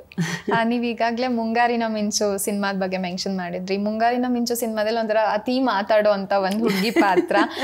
ಅಮ್ಮ ಅವರ ಗಂಡ ಚಿತ್ರದಲ್ಲಿ ನೆಗೆಟಿವ್ ರೋಲು. ನಿಮ್ಮ ಪ್ರತಿಭೆಯ ಮಟ್ಟಕ್ಕೆ ಹೊಂದುವಂಥ ದೊಡ್ಡ ಅವಕಾಶಗಳು ಸಿಕ್ಕಿತ್ತು, ಕಡಿಮೆ ಅಂತಾನೆ ಹೇಳ್ಬಹುದು. ಹೆಚ್ಚು ಹೆಚ್ಚು ಪೋಷಕ ಪಾತ್ರಗಳು ನಿಮ್ಮನ್ನ ಅರಸ್ಕೊಂಡು ಬಂದಿದ್ವು. ಆದ್ರೆ ನಿಮ್ಮ ಪೋಷಕ ಪಾತ್ರಗಳು ಕೂಡ ಆಯಾ ಚಿತ್ರಗಳಿಗೆ ಒಂಥರ ಪಿವಿಯಟಲ್ ಕ್ಯಾರೆಕ್ಟರ್ಸ್ ಅನ್ನೋ ರೀತಿ ಇದ್ದಿದ್ದಂತೂ ಸತ್ಯ. ನೀವು ಪಾತ್ರಗಳನ್ನ ಹೇಗೆ ಒಪ್ಕೊಳ್ತಾ ಇದ್ರಿ? ಪಾತ್ರದ ಆಯ್ಕೆಯಲ್ಲಿ ನಿಮ್ಮ ಪರ್ಟಿಕ್ಯುಲರ್ ಸ್ಟ್ಯಾಂಡ್ಸ್ ಏನಾದರೂ ಇರ್ತಾ ಇತ್ತು? ನಂದು ಇಷ್ಟೇ, ಅಭಿನಯಕ್ಕೆ ಅವಕಾಶ ಇರಬೇಕು, ಆ ಪಾತ್ರಕ್ಕೆ ಏನೋ ಒಂದು ತೂಕ ಇರಬೇಕು ಅಂತ. ಅಂದರೆ ಅವತ್ತು ತೀರಾ ಎಕ್ಸ್ಪೀರಿಯನ್ಸ್ ಇರಲಿಲ್ಲ, ಆದರೂ ನಾನು ನನ್ನ ಒಂದು ರೆಸ್ಟ್ರಿಕ್ಷನ್ಸ್ ಹಾಕ್ಕೊಂಡಿದ್ದೆ. ನಾನು ಇಂಥ ಪಾತ್ರನೇ ಮಾಡೋದು, ಇಂಥದ್ದು ಮಾಡಲ್ಲ ಎಲ್ಲ ಅಂದ್ಕೊಂಡಿದ್ದೆ. ಅದಕ್ಕೆ ತಕ್ಕ ಹಾಗೆ ಯಾವತ್ತೂ ನಾನು ಹೀರೋಯಿನ್ ಪಾತ್ರನೇ ಆಗಬೇಕು. ಬಿಕಾಸ್ ಎಷ್ಟೋ ಸಲ ಏನಾಗುತ್ತೆ, ಹೀರೋಯಿನ್ ಪಾತ್ರ ಅಂದರೆ ಅದರಲ್ಲಿ ಏನೂ ಇರಲ್ಲ, 2 ಸಾಂಗು ಡ್ಯಾನ್ಸು ಅಷ್ಟಕ್ಕೆ ಸೀಮಿತ ಆಗುತ್ತೆ. ಬಟ್ ಇವಾಗ ನಾನು ಹೂಮಳೆ ಪಾತ್ರದ ಹಾಗಿರಲಿಲ್ಲ ಅಲ್ವಾ. ಸೊ ತಂಗಿ, ಅಥವಾ ಇವಾಗ ನಮ್ಮೂರ ಮಂದಾರ ಹೂವೆ ಚಿತ್ರದಲ್ಲಿ ತಂಗಿ ಪಾತ್ರ ಮಾಡಿದ್ದೆ. ಬಟ್ ಆದ್ರೂ ಎಲ್ಲರೂ ತುಂಬಾ ಇಷ್ಟಪಟ್ಟಂತ ಪಾತ್ರ ಅದು. ಅಲ್ಲೂ ಸಿರ್ಸಿ ಕಡೆ ಅಂತೂ ಇವತ್ತಿಗೂ ಕೂಸೆ ಅಂತಾರೆ, ಅಂದ್ರೆ ಅಲ್ಲಿ ಮನೆ ಮಗಳು ಅನ್ನೋ ಥರ. ಮುಂಗಾರಿನ ಮಿಚ್ಚಲ್ಲಿ ನೀವು ಹೇಳಿದ ಹಾಗೇನೆ ನಾನು ಅದುವರೆಗೂ ಮಾಡದೇ ಇರೋವಂಥ ಒಂದು ವಿಭಿನ್ನವಾದ ಪಾತ್ರ. ಯಾಕೆ ಪಟ ಪಟ ಪಟ ಮಾತಾಡೋದು ಆ ಥರದ್ದು. ಯಾಕೆ ಅದು ಮುಂಚೆ ಎಲ್ಲ ಸಿಕ್ಕಿದ್ದು ವೆರಿ ಇಮೋಷನಲ್ ಕ್ಯಾರೆಕ್ಟರ್ಸ್, ಬಟ್ ಇದು ತುಂಬ ಡಿಫ್ರೆಂಟ್ ಆಗಿತ್ತು. ಆಮೇಲೆ ವಿಲನ್ ಪಾತ್ರ ಅಮ್ಮ ಅವರ ಗಂಡ ಅಲ್ಲಿ, ಅದು ಆ್ಯಕ್ಚುಲಿ ಕೆಲವು ಸಲ ಅಂತೂ ಅನ್ಸುತ್ತೆ ನೆಗೆಟಿವ್ ಪಾತ್ರದಲ್ಲೇ ಅಭಿನಯಕ್ಕೆ ಜಾಸ್ತಿ ಅವಕಾಶ ಅಂತ. ಸೊ ಅದೊಂದು ಹೀಗೆ ಎಲ್ಲ ಇತ್ತಲ್ಲ. ಅವತ್ತಿನ ಕಾಲಕ್ಕೆ ಅಷ್ಟನ್ಸಿಲ್ಲ, ಏನೇ ಅಂದ್ರೂ ಚೂಸಿಯಾಗಿದ್ದೆ. ಹಾಗಾಗಿ ನಾನು ಇನ್ಫ್ಯಾಕ್ಟ್ ನೀವು ಹೇಳಿದ್ರಲ್ಲ ಎಷ್ಟು ಸಿನಿಮಾ ಅಂತ, ಹಾಗೆ ಜಾಸ್ತಿ ಮಾಡಲಿಲ್ಲ ನಾನು. Because I was very selective. ಮಾಡಿದರೆ ಪ್ರಾಬಬ್ಲಿ ಸುಮ್ಮನೆ ಬಂದಿದ್ದೆಲ್ಲ ಅವಕಾಶಗಳು ಮಾಡಿದರೆ ಬೇಕಾದಷ್ಟು ಮಾಡ್ಬೋದಾಗಿತ್ತು, ಬಟ್ ನನಗಿಷ್ಟ ಇರಲಿಲ್ಲ. ಬಟ್ ಅವತ್ತು ನಾನು ತಗೊಂಡ ನಿರ್ಧಾರ ಇವತ್ತಿಗೂ ಖುಷಿ ಕೊಡುತ್ತೆ. ಯಾಕೆಂದರೆ ಅದಷ್ಟು ಪಾತ್ರಗಳು ಜನರ ಮನಸ್ಸಿನಲ್ಲಿ ನಿಂತ್ಕೊಂಡಿದೆ. ಸೊ ಅದು ಮೋರ್ ಇಂಪಾರ್ಟೆಂಟ್ ಇವತ್ತಿಗೂ. ಅಂದರೆ ಇಷ್ಟು ವರ್ಷಗಳ ನಂತರನೂ ಜನ ಅದನ್ನು ಜ್ಞಾಪಿಸ್ಕೋತಾರೆ. ನಾನು ಇವಾಗ ಇಲ್ಲಿ ಜಾಸ್ತಿ ಆ್ಯಕ್ಟ್ ಮಾಡ್ತಿಲ್ಲ ಅಲ್ವಾ, ಆದ್ರೂ ಇನ್ಫ್ಯಾಕ್ಟ್ ಕೋವಿಡ್ ಟೈಮಲ್ಲಂತೂ ನಾನು ಮಾಸ್ಕ್ ಹಾಕ್ಕೊಂಡು ಹೊರಗಡೆ ಓಡಾಡಿದ್ರು ಕಣ್ಣಿಂದ ಜನ ಗುರ್ತಿಸೋರು.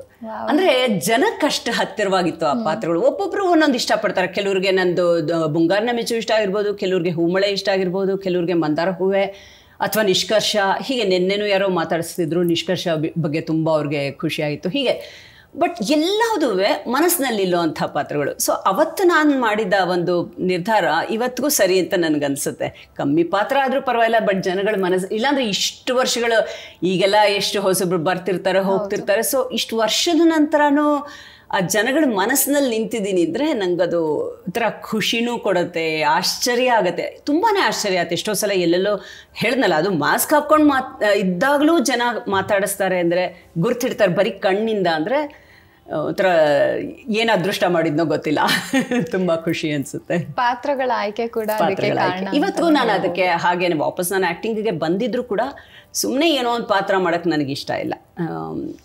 ಅದರಲ್ಲೂ ನಮ್ಮ ಚಿತ್ರರಂಗದಲ್ಲಿ ಏನಾಗುತ್ತೆ, ಬಂದ ತಕ್ಷಣ ಒಂದಷ್ಟು ಬ್ರೇಕ್ ತೊಗೊಂಡು ಬಂದುಬಿಟ್ರೆ ಹೆಂಗಸರಿಗೆ ತಾಯಿ ಪಾತ್ರ ಅಷ್ಟೇ, ಹೀರೋ ತಾಯಿ ಅಥವಾ ಹೀರೋಯಿನ್ ತಾಯಿ, ಅದೇನು ಸುಮ್ಮನೆ 1 ಸೀನು 2 ಸೀನು ಹಿಂಗೆ ಬರುತ್ತೆ ಹೋಗುತ್ತೆ. ಆ ಥರ ತಾಯಿ ಪಾತ್ರ ಮಾಡಬಾರ್ದು ಅಂತ ನಾನು ಹೇಳ್ತಿಲ್ಲ, ನಾನು ಖಂಡಿತ I am open to that. But ಏನಂದರೆ ಹಿಂಗೆ ಬಂದು ಹೋಗುವಂಥ ಪಾತ್ರಗಳು ಆಗಬಾರ್ದು ಅಷ್ಟೇ. ಇಷ್ಟೇ ಇರಲಿ, ಬಟ್ ಪ್ರಾಧಾನ್ಯತೆ ಎಲ್ಲೋ ಒಂದು ಕಡೆ ಆ ಪಾತ್ರ ಜನಕ್ಕೆ ಇಷ್ಟ ಆಗಬೇಕು, ನಿಲ್ಲಬೇಕು, ಅವ್ರು ನೆನಪಿಸ್ಕೊಳ್ಳೋ ಹಾಗಿರಬೇಕು ಅಂತ. ಸೊ ಇವತ್ತಿಗೂ ಅದು ಹಾಗೇನೆ ಚೂಸಿ ಆಗಿದ್ದೀನಿ. ನೀವು ಮಾಡಿದಂತಹ ಎಲ್ಲ ಪಾತ್ರಗಳು ಒಂದ್ ರೀತಿ ಸಹಜವಾಗೇ ಇದ್ದಂತಹ ಪಾತ್ರಗಳು ಅಂತ ಒಂದ್ ಕಡೆ ಹೇಳಿದ್ದೀರಾ. ಆದ್ರೆ ನಿಮ್ಮ ಮನೋಧರ್ಮಕ್ಕಿಂತ ಬಹಳ ವಿಭಿನ್ನವಾಗಿ ಸಿಕ್ಕಂತಹ ಪಾತ್ರಗಳಿಗೆ ನೀವು ಹೇಗ್ ತಯಾರಿ ಮಾಡ್ಕೊಳ್ತಾ ಇದ್ರಿ? ಅದನ್ನೇ ನಾನು ಎಷ್ಟೋ ಸಲ ಆಶ್ಚರ್ಯ ಪಟ್ಕೋತೀನಿ. ಬಟ್ ಯಾಕೆಂದ್ರೆ ನನಗೆ ಯಾವುದೇ ಟ್ರೈನಿಂಗ್ ಅಂತೆಲ್ಲ ಇಲ್ಲ. ಆ್ಯಂಡ್ ನಾನು ಮೆಥಡ್ ಆ್ಯಕ್ಟರ್ ಅಲ್ಲ. ಅಂದರೆ ಒಂದು ಪಾತ್ರನ ನಾನು ತುಂಬ ಇದು ಮಾಡುವಂಥೊಳಲ್ಲ. ನನಗೇನಂದರೆ ಸ್ಪಾಂಟೇನಿಟಿ ಬೇಕು. ಸೊ ನಂಗೆ ತುಂಬ ಸಲ ರಿಹರ್ಸ್ ಮಾಡಿಬಿಟ್ರೆ ನನ್ನ ಕೈಲಾಗಲ್ಲ. ಅಂದರೆ ಆ ನ್ಯಾಚುರಲ್ ಫ್ಲೋ ಹೊಟ್ಟೋಗುತ್ತೆ ಅಂತ. ಸೊ ನನಗೇನಂದ್ರೆ 1-2 ಸಲ ಮಾಡಬೇಕು, ತಕ್ಷಣ ಆ್ಯಕ್ಟ್ ಮಾಡಿಬಿಡ್ಬೇಕು. ಸರಿ ಬರಲಿಲ್ಲ ಅಂದರೆ ಇನ್ನೊಂದು ಸಲ ಮಾಡೋದು ಇಸ್ ಡಿಫ್ರೆಂಟ್. ಬಟ್ ಪದೇ ಮಾಡ್ತಿದ್ದಾಗ ನನಗೆ ತುಂಬ ನಾಟಕೀಯ ಅನ್ಸಕ್ಕೆ ಶುರುವಾಗ್ಬಿಡುತ್ತೆ, ನನ್ನ ಪರ್ಸ್ನಲ್ ಇದು. ಸೊ ತಯಾರಿ ಅಂತ ಮಾಡ್ಕೋತಿರಲ್ಲ. ಬಟ್ ಯಾವತ್ತೂ ಆ್ಯಕ್ಟರ್ಸ್ ಹೇಗೆ ಅಂದರೆ ಬೇಸಿಕಲಿ ಯಾವುದೇ ಪಾತ್ರ ಆದ್ರೂ ನಮ್ಮ ಸಿಚುವೇಶನ್, ಅಂದರೆ ನಾವು ಆ ಸಿಚುವೇಶನಲ್ಲಿ ಇದ್ದೀವಿ ಇನ್ಕೊಂಡು ಆ್ಯಕ್ಟ್ ಮಾಡಿದ್ರೆ ನ್ಯಾಚುರಲ್ ಆಗಿ ಬರುತ್ತೆ ಅಷ್ಟೇ. ಆ ಪಾತ್ರ ಅನ್ನೋಕ್ಕಿಂತ ನಾನು ಆ ಪಾತ್ರ ಆಗಬೇಕು, ಆವಾಗ ನ್ಯಾಚುರಲ್ ಆಗಿ ಬರುತ್ತೆ. ಸೊ ನನ್ನನ್ನು ನಾನು ಆ ಸಿಚುವೇಶನಲ್ಲಿ ಇಮ್ಯಾಜಿನ್ ಮಾಡ್ಕೋಬೇಕು. ಕೆಲವು ಎಲ್ಲದೂ ಅದು ಕಷ್ಟ ಆಗುತ್ತೆ ಎಲ್ಲ ಸನ್ನಿವೇಶಗಳಲ್ಲಿ. ಫಾರ್ ಎಕ್ಸಾಂಪಲ್ ಹಾಡೋದು ಎಲ್ಲ, ಅದು ಅಂದರೆ ಸಿನಿಮಾದಲ್ಲಿ ಮರ ಸುತ್ತ ಹಾಡೋದು ನ್ಯಾಚುರಲ್ ಅಲ್ಲ. ಆ ಥರದ್ದು ಕೆಲವು ಇರುತ್ತೆ, ಇಲ್ಲ ಅಂತ ಹೇಳಲ್ಲ. ಬಟ್ ಜನರಲಿ ಒಂದು ಯಾವುದೇ ಪಾತ್ರ ಎಕ್ಸ್ಪ್ರೆಷನ್ಸ್ ಕೊಡಬೇಕಾಗ್ಲಿ ಏನೇ ಆಗಲಿ ಅದು ನ್ಯಾಚುರಲ್ ಆಗಿ ಬರಬೇಕು ಅಂತ ಅಷ್ಟೇ. ಆ್ಯಂಡ್ ನಾನು ಯಾವತ್ತೂ ಹಾಗಾಗಿ ಅತಿ ಮೇಕಪ್ಪು ಯಾವುದು ನನಗೆ ಅಷ್ಟು ಇಷ್ಟ ಆಗ್ತಿಲ್ಲ. ಎಷ್ಟು ಸಾಧ್ಯನೋ ಅಷ್ಟು ನ್ಯಾಚುರಲ್ ಆಗಿರಬೇಕು ಅನ್ನೋ ಥರದವಳು ನಾನು. ಸೊ ಇವತ್ತಿಗೂ ಹಾಗೆ ಅವತ್ತಿಗೂ ಹಾಗೆ ಇದ್ದಿದ್ದು. 2001ರಲ್ಲಿ ಮದುವೆ ಆಗ್ತೀರಾ, US ಹೋಗ್ತೀರಾ, ಗ್ರಾಫಿಕ್ ಡಿಸೈನಿಂಗ್ ಕೋರ್ಸ್ ಕೂಡ ಅಲ್ಲಿ ಮಾಡ್ತೀರಾ ನೀವು.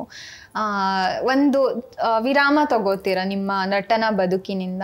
ಅಮೇರಿಕಾಗೆ ಹೋದಾಗ ನಿಮ್ಗೇನಾದರೂ ಇಲ್ಲಿಂದ ಅಲ್ಲಿ ಹೋದ್ಮೇಲೆ ಏನಾದ್ರು ಸಡನ್ ಕಲ್ಚರಲ್ ಶಾಕ್ ಅಂತ ಅನ್ನಿಸ್ತಾ, ಮತ್ತು ಅಲ್ಲಿತ್ಕೊಂಡು ನಟನೆಯನ್ನು ಮುಂದುವರಿಸೋ ಅಂತಹ ಯಾವುದಾದ್ರೂ ಪ್ರಯತ್ನ ಮಾಡಿದ್ರಾ ನೀವು? ಸೊ ಏನಾಯ್ತಂದರೆ ನನಗೆ ಗುರು ಪರಿಚಯ ಮುಂಚಿಂದ ಇತ್ತು. And we were very good friends for about 10 years or something. ಆಮೇಲೆ ಮದುವೆ ಆಗಿತ್ತು. 2001ನಲ್ಲಿ ಹೋದಾಗ ಏನಾಗುತ್ತೆ, ಒಂದು ನಮ್ಮ ಅಣ್ಣ ಅವರು ಅಲ್ಲೇ ಇದ್ದಿದ್ದು. ಸೊ ನಮ್ಮ ಅಪ್ಪ ಅಮ್ಮನೂ ಆ ಟೈಮಲ್ಲಿ ನನ್ನ ಜೊತೆನೇ ಬಂದರು US-ಗೆ. ಫಸ್ಟ್ ಫ್ಯೂ ಮಂತ್ಸ್ ಒಂಥರ US-ಗೆ ಅಡ್ಜಸ್ಟ್ ಆಗೋದೆ. ಅಂದರೆ ಕಲ್ಚರ್ ಶಾಕ್ ಅಂದರೆ ಇರುತ್ತೆ, ಸಾಕಷ್ಟು ಡಿಫ್ರೆನ್ಸಸ್ ಇರುತ್ತಲ್ವ. ನಮ್ಮ ಒಂದು ನಾವು ಹುಟ್ಟು ಬೆಳೆದ ರೀತಿ, ಅಲ್ಲಿನ ರೀತಿ ಇವತ್ತು ಎರಡೂ ಒಂಥರ ಹಾಸು ಹೊಕ್ಕಾಗ್ಬಿಟ್ಟಿದೆ. ಬಿಕಾಸ್ ಅಲ್ಲೂ ಒಂದಷ್ಟು ಇರ್ತೀವಿ, ಇಲ್ಲೂ ಇರ್ತೀವಲ್ಲ. ಸೊ ಇವತ್ತು ಓಕೆ, ಬಟ್ ಅವತ್ತಿನ ಕಾಲಕ್ಕೆ ಸ್ವಲ್ಪ ಹೊಸದು ಎಲ್ಲ ಅನಿಸ್ದು. ಬಟ್ ಏನಂದರೆ ನಮ್ಮ ಅಣ್ಣವರು ಅಲ್ಲೇ ಇದ್ದರು. ಆ್ಯಂಡ್ ಗುರುನು ಮುಂಚೆಯಿಂದ ಪರಿಚಯ ಆಗಿದ್ದರಿಂದ ನಂಗೆ ಹೊಂದ್ಕೊಳ್ಳೋದು ಕಷ್ಟ ಆಗಲಿಲ್ಲ ಹೊಸ ದೇಶಕ್ಕೆ. ಆ್ಯಂಡ್ ಹೋದಾಗ ಏನಾಗುತ್ತೆ, ಹೊಸ ದೇಶ ಸುತ್ತದು ಎಲ್ಲ ಇರುತ್ತಲ್ಲ. ಸೊ ಏನೂ ಮಿಸ್ ಮಾಡೋ ಥರನೂ ಇರಲಿಲ್ಲ, ಒಂದು ಹೊಸ ಜೀವನಕ್ಕೆ ಹೊಂದ್ಕೊಂಡು. ಆಮೇಲೆ ನಾನು first actually film making, introduction to film making ಅಂತ ಅದೊಂದು ಕ್ಲಾಸ್ ಮಾಡಿದೆ ಸ್ಯಾನ್ ಫ್ರಾನ್ಸಿಸ್ಕೋ ಸ್ಟೇಟ್ ಯೂನಿವರ್ಸಿಟಿಲಿ. ಬೇಸಿಕ್ ಫಿಲ್ಮ್ ಮೇಕಿಂಗ್ ಬಗ್ಗೆ ಇತ್ತು ಆ ಕ್ಲಾಸು. ಸೊ ಅದನ್ನು ಕ್ಲಾಸಸ್ ತೊಗೊಂಡೆ. ಆಮೇಲೆ ಇದು ಗ್ರಾಫಿಕ್ ಡಿಸೈನಿಂಗಲ್ಲಿ ಸರ್ಟಿಫಿಕೇಟ್ ಮಾಡಿಕೊಂಡೆ. ಒಂಥರ ಅಲ್ಲಿ ಕ್ಲಾಸ್ಗೆ ಹೋಗಿ ಕಲಿಯೋ ಒಂದು ಅನುಭವನೇ ವಿಭಿನ್ನವಾಗಿತ್ತು. ಇನ್ಫ್ಯಾಕ್ಟ್ ನಾನು ಹೇಳಿದ್ನಲ್ಲ ಇಂಟ್ರೊಡಕ್ಷನ್ ಟು ಫಿಲ್ಮ್ ಮೇಕಿಂಗ್ ಅಂತ, ಅಲ್ಲಿ ಪ್ರೊಫೆಸರು ಅವರು ಜೇಮ್ಸ್ ಕಲ್ಪ್ ಅಂತ, ಜಿಮ್ ಅಂತ ಎಲ್ಲರೂ ಕರೆಯೋದು. ಬಟ್ ನನಗೆ ಇಂಡಿಯಾದಿಂದ ಹೋಗಿ ನಮ್ಮ ಟೀಚರ್ನ ಹೆಸರಿಡ್ದು ಕರೆಯೋಕ್ಕೆ ಆಗಲ್ಲ ಅಲ್ವಾ, ಸರ್ ಅಥವಾ ಮೇಡಮ್ ಅಂತಲೇ ಹೇಳಿ ಅಭ್ಯಾಸ. ನಾನು ಎಷ್ಟು ಅವ್ರನ್ನ ಕರ್ರೋ ಅವರು ನೋ ಕಾಲ್ ಮಿ ಜಿಮ್ ಅನ್ನೋರು. ನನ್ನ ಕೈಲಿ ಆಗಲ್ಲ ಹಂಗೆ ಕರೆಯೋಕ್ಕೆ ಅಂತ. He would say insist on that. ನಾನು ಹೇಳಿದೆ ಹೀಗೆ ನಾನು ಇಂಡಿಯಾದಿಂದ ಬಂದಿರೋದು, ನಮಗಲ್ಲಿ ಆ ಥರ ಇಲ್ಲ. No, but you have to call me Jim. So gradual ಆಗಿ ಅದು ಅಭ್ಯಾಸ ಮಾಡಿಕೊಂಡೆ. ಬಟ್ ಇವತ್ತು ಹೇಗಾಗಿದೆ ಅಂದರೆ, ನನಗೆ ಯಾರಾದರೂ ಮ್ಯಾಮ್ ಇವಾಗ ನೀವು ಅಂತೀರಲ್ಲ, ಐ ಫೀಲ್ ಸುಮ್ಮನೆ ಅಂತ ಕರೀರಿ, ನನಗೇನು ಮೇಡಮ್ಮು ಇದು ಏನು ಬೇಡ ಅಂತಲೇ ಹೇಳೋಂಗೆ ಅನಿಸುತ್ತೆ. ಅಂದರೆ ಇವಾಗ ಆ ಥರ ಅಭ್ಯಾಸ ಆಗಿಬಿಟ್ಟಿದೆ. ಸುಮ್ಮನೆ ಸರ್ ಅಫ್ಕೋರ್ಸ್ ವಯಸ್ಸಿಗೆ ತಕ್ಕಾಗಿ ಆ ಗೌರವ ಕೊಡೋದೆಲ್ಲ ಸರಿ, ಬಟ್ ಒಂಥರ ಒಂದು ಇದರಿಂದ ಮ್ಯಾಮ್ ಅಂತ ಕರೆಯೋಬೇಕಾಗಿಲ್ಲ ಅನ್ನೋದು ಇವಾಗ ಹಾಗೆ ಚೇಂಜ್ ಆಗಿದೆ. ಬಟ್ ಸೊ ಆ ಕೋರ್ಸಸ್ ಮಾಡಿದೆ. ಆ್ಯಕ್ಟಿಂಗ್ದು ನಾನು ಅವಾಗೇನು ಎಕ್ಸ್ಪ್ಲೋರ್ ಮಾಡೋಕ್ಕೆ ಹೋಗಲಿಲ್ಲ. ಇಲ್ಲಿ ಬಂದಾಗ ಏನಾದ್ರು ಒಂದು ಸಣ್ಣ ಪುಟ್ಟದೇನೋ ಒಂದು ಟಿ ವಿಲೇ ಒಂದೇನೋ ಮಾಡಿದೆ, ಒಂದು ಶಾರ್ಟ್ ಫಿಲ್ಮ್ ಮಾಡಿದೆ, GS ಭಾಸ್ಕರ್ ಅವರು ಮಾಡಿದರು. ಆ ಥರ ಮಾಡ್ತಿದ್ದೆ ಅಷ್ಟೇ ವಿನಃ ಆ್ಯಕ್ಟಿಂಗ್ ಅಂತ ಬೇರೆ ಏನು ಮಾಡೋಕ್ಕೆ ಹೋಗಲಿಲ್ಲ. ಈಗ ಇನ್ಫ್ಯಾಕ್ಟ್ ಅಲ್ಲಿ ಒಂದು ತೆಲುಗು ಶಾರ್ಟ್ ಮೂವಿ ಮಾಡಿದೆ, ಇನ್ಯಾವುದೋ ಇಂಗ್ಲೀಷ್ ಶಾರ್ಟ್ ಫಿಲ್ಮ್ ಮಾಡಿದೆ. ಆ ಥರ ಇವಾಗ ಮಾಡ್ತಾಯಿದ್ದೀನಿ. ಬಟ್ ಆವಾಗ ಯಾವುದೂ ಏನು ಪ್ರಯತ್ನ ಮಾಡೋಕ್ಕೆ ಹೋಗಿಲ್ಲ. For a few years I think ನಾನು ಅದನ್ನು ಈ ಕಡೆ ಇಂಡಸ್ಟ್ರಿನೂ ಮರೀತು. ಅಂದರೆ ಇಂಡಸ್ಟ್ರಿಗೆ ಏನಿತ್ತು ಭಾವನೆ ಅಂದರೆ ಅವ್ರು ಅಲ್ಲಿ ಹೋಗಿದ್ದಾರೆ, ಏನು ಮಾಡಲ್ಲ ಅಂತ. ನಾನು ಅದ್ರ ಬಗ್ಗೆ ಏನು ಯೋಚನೆ ಮಾಡೋಕ್ಕೆ ಹೋಗಲಿಲ್ಲ. ಒಂದು 3 years ಏನೋ ಬ್ರೇಕ್ ಅಂದ್ಕೊಂಡು ಹೋಗಿ ಅದು ಲಾಂಗ್ ಬ್ರೇಕ್ ಆಗೋಯ್ತು ಅಷ್ಟೇ. ಕಲ್ಚರಲ್ ಶಾಕ್ ಅಂದಾಗ ನೀವು ಹೇಳಿದ ಸರ್ ಮ್ಯಾಮ್ ಅಂತ ನನಗೆ ನೆನಪಾಗೋದು, ನಮಗೆ ಇಂಡಿಯನ್ಸ್ ಮೆಂಟಾಲಿಟಿ, ನಮ್ಮ ಮೆಂಟಾಲಿಟಿ ಹೇಗೆ ಡೆವಲಪ್ ಆಗಿರುತ್ತೆ ಅಂದರೆ, ನಮ್ಮ ಸುತ್ತಮುತ್ತ ಇರೋ ಪ್ರತಿಯೊಬ್ಬರಲ್ಲೂ ನಾವೇನೋ ರಿಲೇಷನ್ಶಿಪ್ಪನ್ನು ಹುಡುಕೊಂಡ್ಬಿಟ್ಟಿರ್ತೀವಿ, ಅಡ್ಜಸ್ಟ್ ಆಗಿಬಿಟ್ಟಿರ್ತೀವಿ. ಮತ್ತು ವಯಸ್ಸಿಗೆ ತಕ್ಕನಾಗೆ ನೀವು ಹೇಳ್ದಾಗೆ ಆ ಒಂದು ಗೌರವ ಕೊಡಬೇಕು ಅನ್ನೋದು ಏನೋ ಮೋಸ್ಟ್ಲಿ ನಮ್ಮ ಬ್ಲಡ್ ಒಳಗಡೆನೆ ಹಾಕ್ಬಿಟ್ಟು ಕಳಿಸ್ಬಿಟ್ಟಿದಾರೇನೋ ಅನ್ಸುತ್ತೆ ಸಮ್ಟೈಮ್ಸ್. ಅದೇ ಅಲ್ಲಿ ರೆಸ್ಪೆಕ್ಟ್ ಇಲ್ಲ ಅಂತಲ್ಲ, ಇಟ್ಸ್ ಜಸ್ಟ್ ದಟ್ ಅವ್ರು ಯೋಚನೆ ಮಾಡೋ ರೀತಿ ಬೇರೆ ಅಷ್ಟೇ. ರೆಸ್ಪೆಕ್ಟ್ ಇದ್ದೇ ಇರುತ್ತೆ, ಬಟ್ ಅವ್ರ ಯೋಚನೆ ಮಾಡೋ ರೀತಿ ಹಾಗೆ, ಅವ್ರು ಡೀಲ್ ಮಾಡೋ ರೀತಿ ಬೇರೆ ಇರುತ್ತೆ ಅಷ್ಟೇ. ನೀವೊಬ್ಬ classical train singer, Hindustani classical singer. So ಅಮೆರಿಕದಲ್ಲಿ ಕೂಡ ಮಕ್ಕಳಿಗೆ ಪಾಠ ಮಾಡ್ತಾ ಇದ್ರಿ. ಅಲ್ಲಿನ ಮಕ್ಕಳಿಗೆ ಪಾಠ ಮಾಡ್ತಾ ಇದ್ದಂಥ ಅನುಭವ ಹೇಗಿತ್ತು? ಅಲ್ಲಿ ಬರೀ ಮಕ್ಕಳಿಗೆಲ್ಲ ದೊಡ್ಡವ್ರಿಗೂ ಪಾಠ ಮಾಡ್ತಿದ್ದೆ. ಅಂದರೆ ಸುಮಾರು ಅಡಲ್ಟ್ ಸ್ಟೂಡೆಂಟ್ಸು ಇದ್ದರು. ಅಲ್ಲಿ ಮಕ್ಳಿಗೆ ಏನಾಗುತ್ತೆ ಅಂದರೆ, ಕೆಲವು ಮಕ್ಳಿಗೆ ತುಂಬ ಇಂಟ್ರೆಸ್ಟ್ ಇರೋದು, ಟ್ಯಾಲೆಂಟು ಇರೋದು, ಸೊ ಹೇಳ್ಕೊಡೋ ಖುಷಿ ಅದು. ಕೆಲವು ಮಕ್ಳಿಗೆ ಏನಂದರೆ ಎಕ್ಸ್ಪೋಜರ್ ಇರ್ತಿರ್ಲಿಲ್ಲ. ಅಂದರೆ ಕೆಲವ್ರ ಮನೇಲಿ ಏನಾಯ್ತು, ಇಲ್ಲೂ ಅಷ್ಟೇ ಅಲ್ಲೂ ಅಷ್ಟೇ ಎಲ್ಲ ಕಡೆನೂ ಇರೋದೇ ಅಲ್ವಾ ಪ್ರೆಷರು. ಅವ್ರ ಮನೆ ಮಕ್ಳನ್ನ ಈ ಕ್ಲಾಸಸ್ಗೆ ಹಾಕಿದರೆ ನಾವು ನಮ್ಮ ಮಕ್ಳನ್ನ ಈ ಏನೋ ಒಂದು ಮ್ಯೂಸಿಕ್ಕು, ಅಲ್ಲಿ ಏನಾಗುತ್ತೆ ಜನರಲಿ ಒಂದು ಮ್ಯೂಸಿಕ್ಕು ಅಥವಾ ಡ್ಯಾನ್ಸು, ಆಮೇಲೆ ಒಂದು ಪಿಯಾನೋ ಕ್ಲಾಸು, ಈ ಥರ ಇರುತ್ತೆ. ಇಲ್ಲೂ ಅದೇ ಥರ ಇನ್ನೇನೋ ಒಂದು ಇರುತ್ತೆ ಅಷ್ಟೇ. ಅದೆಲ್ಲ ಪ್ರೆಷರ್, ಅದು ಪಿಯರ್ ಪ್ರೆಷರ್ ಅನ್ಬೋದು, ಎಲ್ಲರಿಗೂ ಇರುತ್ತೆ. ಸೊ ಕೆಲವ್ರು ಏನಾಗೋದು, ಮಕ್ಕಳನ್ನ ಒಂಥರ ಬಲವಂತ ಓಕೆ ನನ್ನ ಮಕ್ಕಳು ಮ್ಯೂಸಿಕ್ಕು ಕಲೀಲಿ ಅಂತ ಕಳಿಸ್ಬಿಡೋರು. ಬಟ್ ಆ ಮಕ್ಕಳಿಗೆ ಬರೀ ಕ್ಲಾಸಿಗೆ ಬಂದು ನಾನು ಹೇಳ್ಕೊಟ್ಟಿದ್ದನ್ನು ಕಲಿಯೋದ್ರಿಂದ ಏನೂ ಉಪಯೋಗ ಆಗಲ್ಲ. ಅಂದರೆ ಅದೊಂದೇ ಮುಖ್ಯ ಅಲ್ಲ, ಕೇಳ್ತಾ ಇರಬೇಕು. ಯಾವತ್ತೂ ಹಾಡು ಕೇಳ್ತಾ ಇದ್ರೇ ನಮ್ಗೆ ಇನ್ನೂ ಚೆನ್ನಾಗಿ ಅದರ ಎಕ್ಸ್ಪೀರಿಯೆನ್ಸ್ ಆಗೋದು. ಸೊ ಆ ಮಕ್ಳಿಗೆ ಆ ಎಕ್ಸ್ಪೋಷರ್ ಇರ್ತಿರ್ಲಿಲ್ಲ. ಕೆಲವು ಮಕ್ಕಳಂತೂ ಒಂಥರ ಪ್ಲೇ ಡೇಟ್ ಥರ ಬರೋರು. ಅಂದರೆ ಯೂಶ್ವಲಿ 2-3 ಮಕ್ಕಳು ಇರ್ತಿದ್ರಲ್ಲ, ಏನೋ ಖುಷಿ, ಏನೋ ಇಲ್ಲಿ ಬರೋದು, ಒಂದು ಸ್ವಲ್ಪ ಹೊತ್ತು ಏನೋ ಕೂತ್ಕೊಂಡು ಹಾಡೋದು, ಆಮೇಲೆ ಏನೋ ಆಟ ಆಡ್ಕೊಳ್ಳೋದು, ಹೋಗೋದು ಅನ್ನೋ ಥರನೂ ಇರ್ತಿದ್ದು. ಬಟ್ ಕೆಲವು ಮಕ್ಳಿಗೆ ಅಷ್ಟೇ ಟ್ಯಾಲೆಂಟ್ ಕೂಡ ಇರೋದು. ಸೊ ಒಂಥರ ಆ್ಯಂಡ್ ನನಗೆ ಒಂದು ಅನುಭವ ಏನಂದರೆ, ನನಗೆ ಟೀಚಿಂಗ್ ಕೆಪಾಸಿಟಿ ಇದೆಯಾ ಅನ್ನೋದು ಗೊತ್ತಿರಲಿಲ್ಲ, ಪೇಷನ್ಸ್ ಇದೆಯಾ ಅನ್ನೋದು. ಬಟ್ ಟೀಚಿಂಗ್ ಅನ್ನೋದು it teaches you a lot of patience. ಒಂಥರ ಪೇಷನ್ಸ್ ಚೆನ್ನಾಗಿ ಬರುತ್ತೆ ಮಕ್ಕಳಿಗೆ ಪಾಠ ಹೇಳ್ಕೊಡ್ತಾ. ಸೊ ಅದು ಒಂಥರ ನಿಜವಾಗ್ಲೂ ಖುಷಿ ಕೊಡ್ತು. ಯಾಕೆಂದರೆ ಅದುವರೆಗೂ ನಾನು ಯಾವತ್ತೂ ಟೀಚ್ ಮಾಡೋ ಬಗ್ಗೆ ಯೋಚನೆ ಮಾಡಿರಲಿಲ್ಲ. ಸೊ ಯಾರಿಗೂ ಏನು ಹೇಳಿಕೊಟ್ಟು ಗೊತ್ತಿರಲಿಲ್ಲ. ಅಲ್ಲಿ ಕೂತ್ಕೊಂಡು ಆ ಮಕ್ಕಳಿಗೆ, ಎಸ್ಪೆಷಲಿ ಅದೇ ನಾ ಹೇಳ್ದಂಗೆ ಜಾಸ್ತಿ ಎಕ್ಸ್ಪೋಜರ್ ಇಲ್ಲದೆ ಇರೋ ಮಕ್ಕಳಿಗೆ ಇದನ್ನು ಕ್ಲಾಸಿಕಲ್ ಹೇಳ್ಕೊಡೋದು ಇದೆಯಲ್ಲ, ಅದು ತುಂಬ ಕಷ್ಟ. ಡ್ಯಾನ್ಸ್ ಆದರೂ ಏನಾಗುತ್ತೆ, ಫಿಸಿಕಲಿ ದೇ ಆರ್ ಬ್ಯುಸಿ, ಒಂಥರ ಏನೋ ಮಾಡ್ತಿರ್ತಾರೆ, ಓಕೆ. ಕೂತು ಹಾಡೋಕ್ಕೆ ಅವ್ರಿಗೂ ಪೇಷನ್ಸ್ ಬೇಕು, ಹೇಳ್ಕೊಡೋ ನಮಗೂ ಪೇಷನ್ಸ್ ಬೇಕು. ಸೊ ಪ್ರೆಸೆನ್ಸ್ ಆಫ್ ಮೈಂಡ್ ಎಲ್ಲ. So that was real. And ಇಲ್ಲಿದ ಸುಮ್ಮನೆ ಏನು ಬೈದು ಹೊಡೆದು ಎಲ್ಲ ಮಾಡೋಕ್ಕಲ್ಲ. ಅದೊಂಥರ you are doing a good job ಅಂತ ಹೇಳ್ಕೊಂಡೇ ಅವ್ರ ಕೈಯಿಂದ ಇದನ್ನು ತೆಗೆಸ್ಬೇಕು. ಅದು ನಂಗೆ ನಿಜವಾಗ್ಲೂ ತುಂಬ ಖುಷಿ ಕೊಡ್ತದೆ, ಸ್ಯಾಟಿಸ್ಫ್ಯಾಕ್ಷನ್ ಸಿಗ್ತದೆ. ಖಂಡಿತ. ಅದರಿಂದನೇ ಸಾಕಷ್ಟು ಜನದ ಪರಿಚಯ ಆಯಿತು. ಆ್ಯಂಡ್ ನಾನೀಗ ಇಷ್ಟು ಮಾತಾಡ್ತಿದ್ದೀನಲ್ಲ, ಮುಂಚೆ ನಾನು ಇಷ್ಟು ಮಾತಾಡ್ತಾ ಇರಲಿಲ್ಲ. ಸೊ ಅದು ಒಂಥರ ಹೆಲ್ಪ್ ಆಯಿತು. ನಿಮಗೆ ಓಕೆ ಅನ್ನೋದಾದ್ರೆ ಒಂದು ಚಿಕ್ಕ ಹಿಂದೂಸ್ತಾನಿ ಶಾಸ್ತ್ರೀಯ ಸಂಗೀತದ ಚಿಕ್ಕ ಪ್ರಸ್ತುತಿಯನ್ನು ಕೊಡ್ಬಹುದಾ ಯಾವುದಾದ್ರು? ಅಲ್ಲ, ಅದೇ ನಾನು ನಂಗೆ ಹೇಳಕ್ಕೆ ಯಾವುದೂ ತೊಂದರೆ ಇಲ್ಲ. ಬಟ್ ನನ್ನ ವಾಯ್ಸ್ ತುಂಬಾ ಐ ಡೋಂಟ್ ನೋ ಆವಾಗಲೂ ಹೇಗೆ ಕೇಳಿಸ್ತೋ ನನಗೆ ಗೊತ್ತಿಲ್ಲ. ಬಟ್ ಒಂದು ಮೀರಾ ಭಜನ್ ಹೇಳ್ತೀನಿ ಅಷ್ಟೇ, ತುಂಬ ಕ್ಲಾಸಿಕಲ್ ಹಾಡೋಕ್ಕಲ್ಲ, ಬಿಕಾಸ್ ಅದಕ್ಕೆ ಸಾಕಷ್ಟು ಇದು ಬೇಕು. ತುಮ್ ಬಿನ್ ಮೋರಿ ಕೌನ್ ಖಬರ್ ಲೇ, ತುಮ್ ಬಿನ್ ಮೋರಿ ಕೌನ್ ಖಬರ್ ಲೇ, ಗೋವರ್ಧನ್ ಗಿರಿಧಾರಿ, गोवर्धन गिरिधारी, तुम बिन मोरी कौन खबर ले, गोवर्धन गिरिधारी, मोर मकुट पीतांबर शोभे, मोर मकुट पीतांबर शोभे, कुंडल की छवि न्यारी रे, गोवर्धन गिरिधारी, गोवर्धन गिरिधारी, तुम बिन मोरी कौन खबर ले, गोवर्धन गिरिधारी, गोवर्धन ಗಿರಿಧಾರಿ.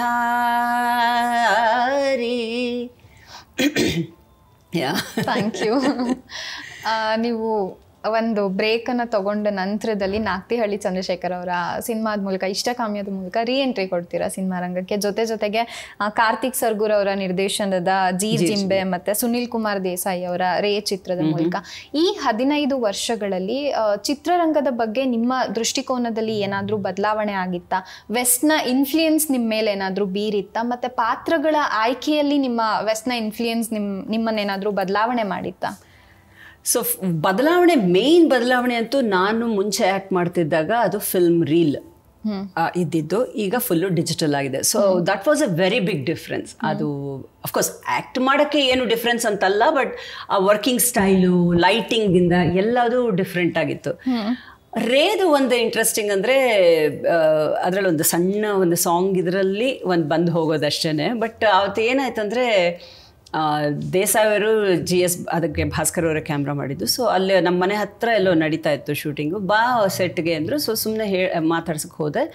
ಆಮೇಲೆ ಯಾವಾಗ ಅದಾದಮೇಲೆ ಮನೆಗೆ ಬಂದಮೇಲೆ ದೇಸಾಯಿ ಅವ್ರು ಫೋನ್ ಮಾಡಿದ್ರು, ಯಾವಾಗ ಹೊರಡ್ತಿರೋದು ವಾಪಸ್ಸು ಅಂತ. ಅವಾಗ ಇನ್ನೊಂದು 4 ದಿನಕ್ಕೇನೋ ನಾನು US ವಾಪಸ್ ಹೊರಡೋದಿತ್ತು. ಹೇಳಿದೆ, ಸರಿ ಹಿಂಗೆ ನಾನು ಏನೋ ಒಂಥರ ಇವತ್ತು ನೋಡಿದ್ಮೇಲೆ ನಂಗೆ ಒಂದು ಇಮ್ಯಾಜಿನೇಷನ್ ಬಂತು. ಸೊ ಆ ಪಾತ್ರ ಅನಂತ್ನಾಗ್ ಅವ್ರ ಪಾತ್ರದಲ್ಲಿ ಇಮ್ಯಾಜಿನೇಷನಲ್ಲಿ ಹಳೆಯ ಒಂದು ಇದು, ಸೊ ಬೆಳದಿಂಗಳ ಬಾಲೆ ಕನೆಕ್ಟ್ ಮಾಡಿಕೊಂಡು ಅವರು ಒಂದು ಸಾಂಗ್ ಶೂಟ್ ಮಾಡಬೇಕು ಅಂದರು.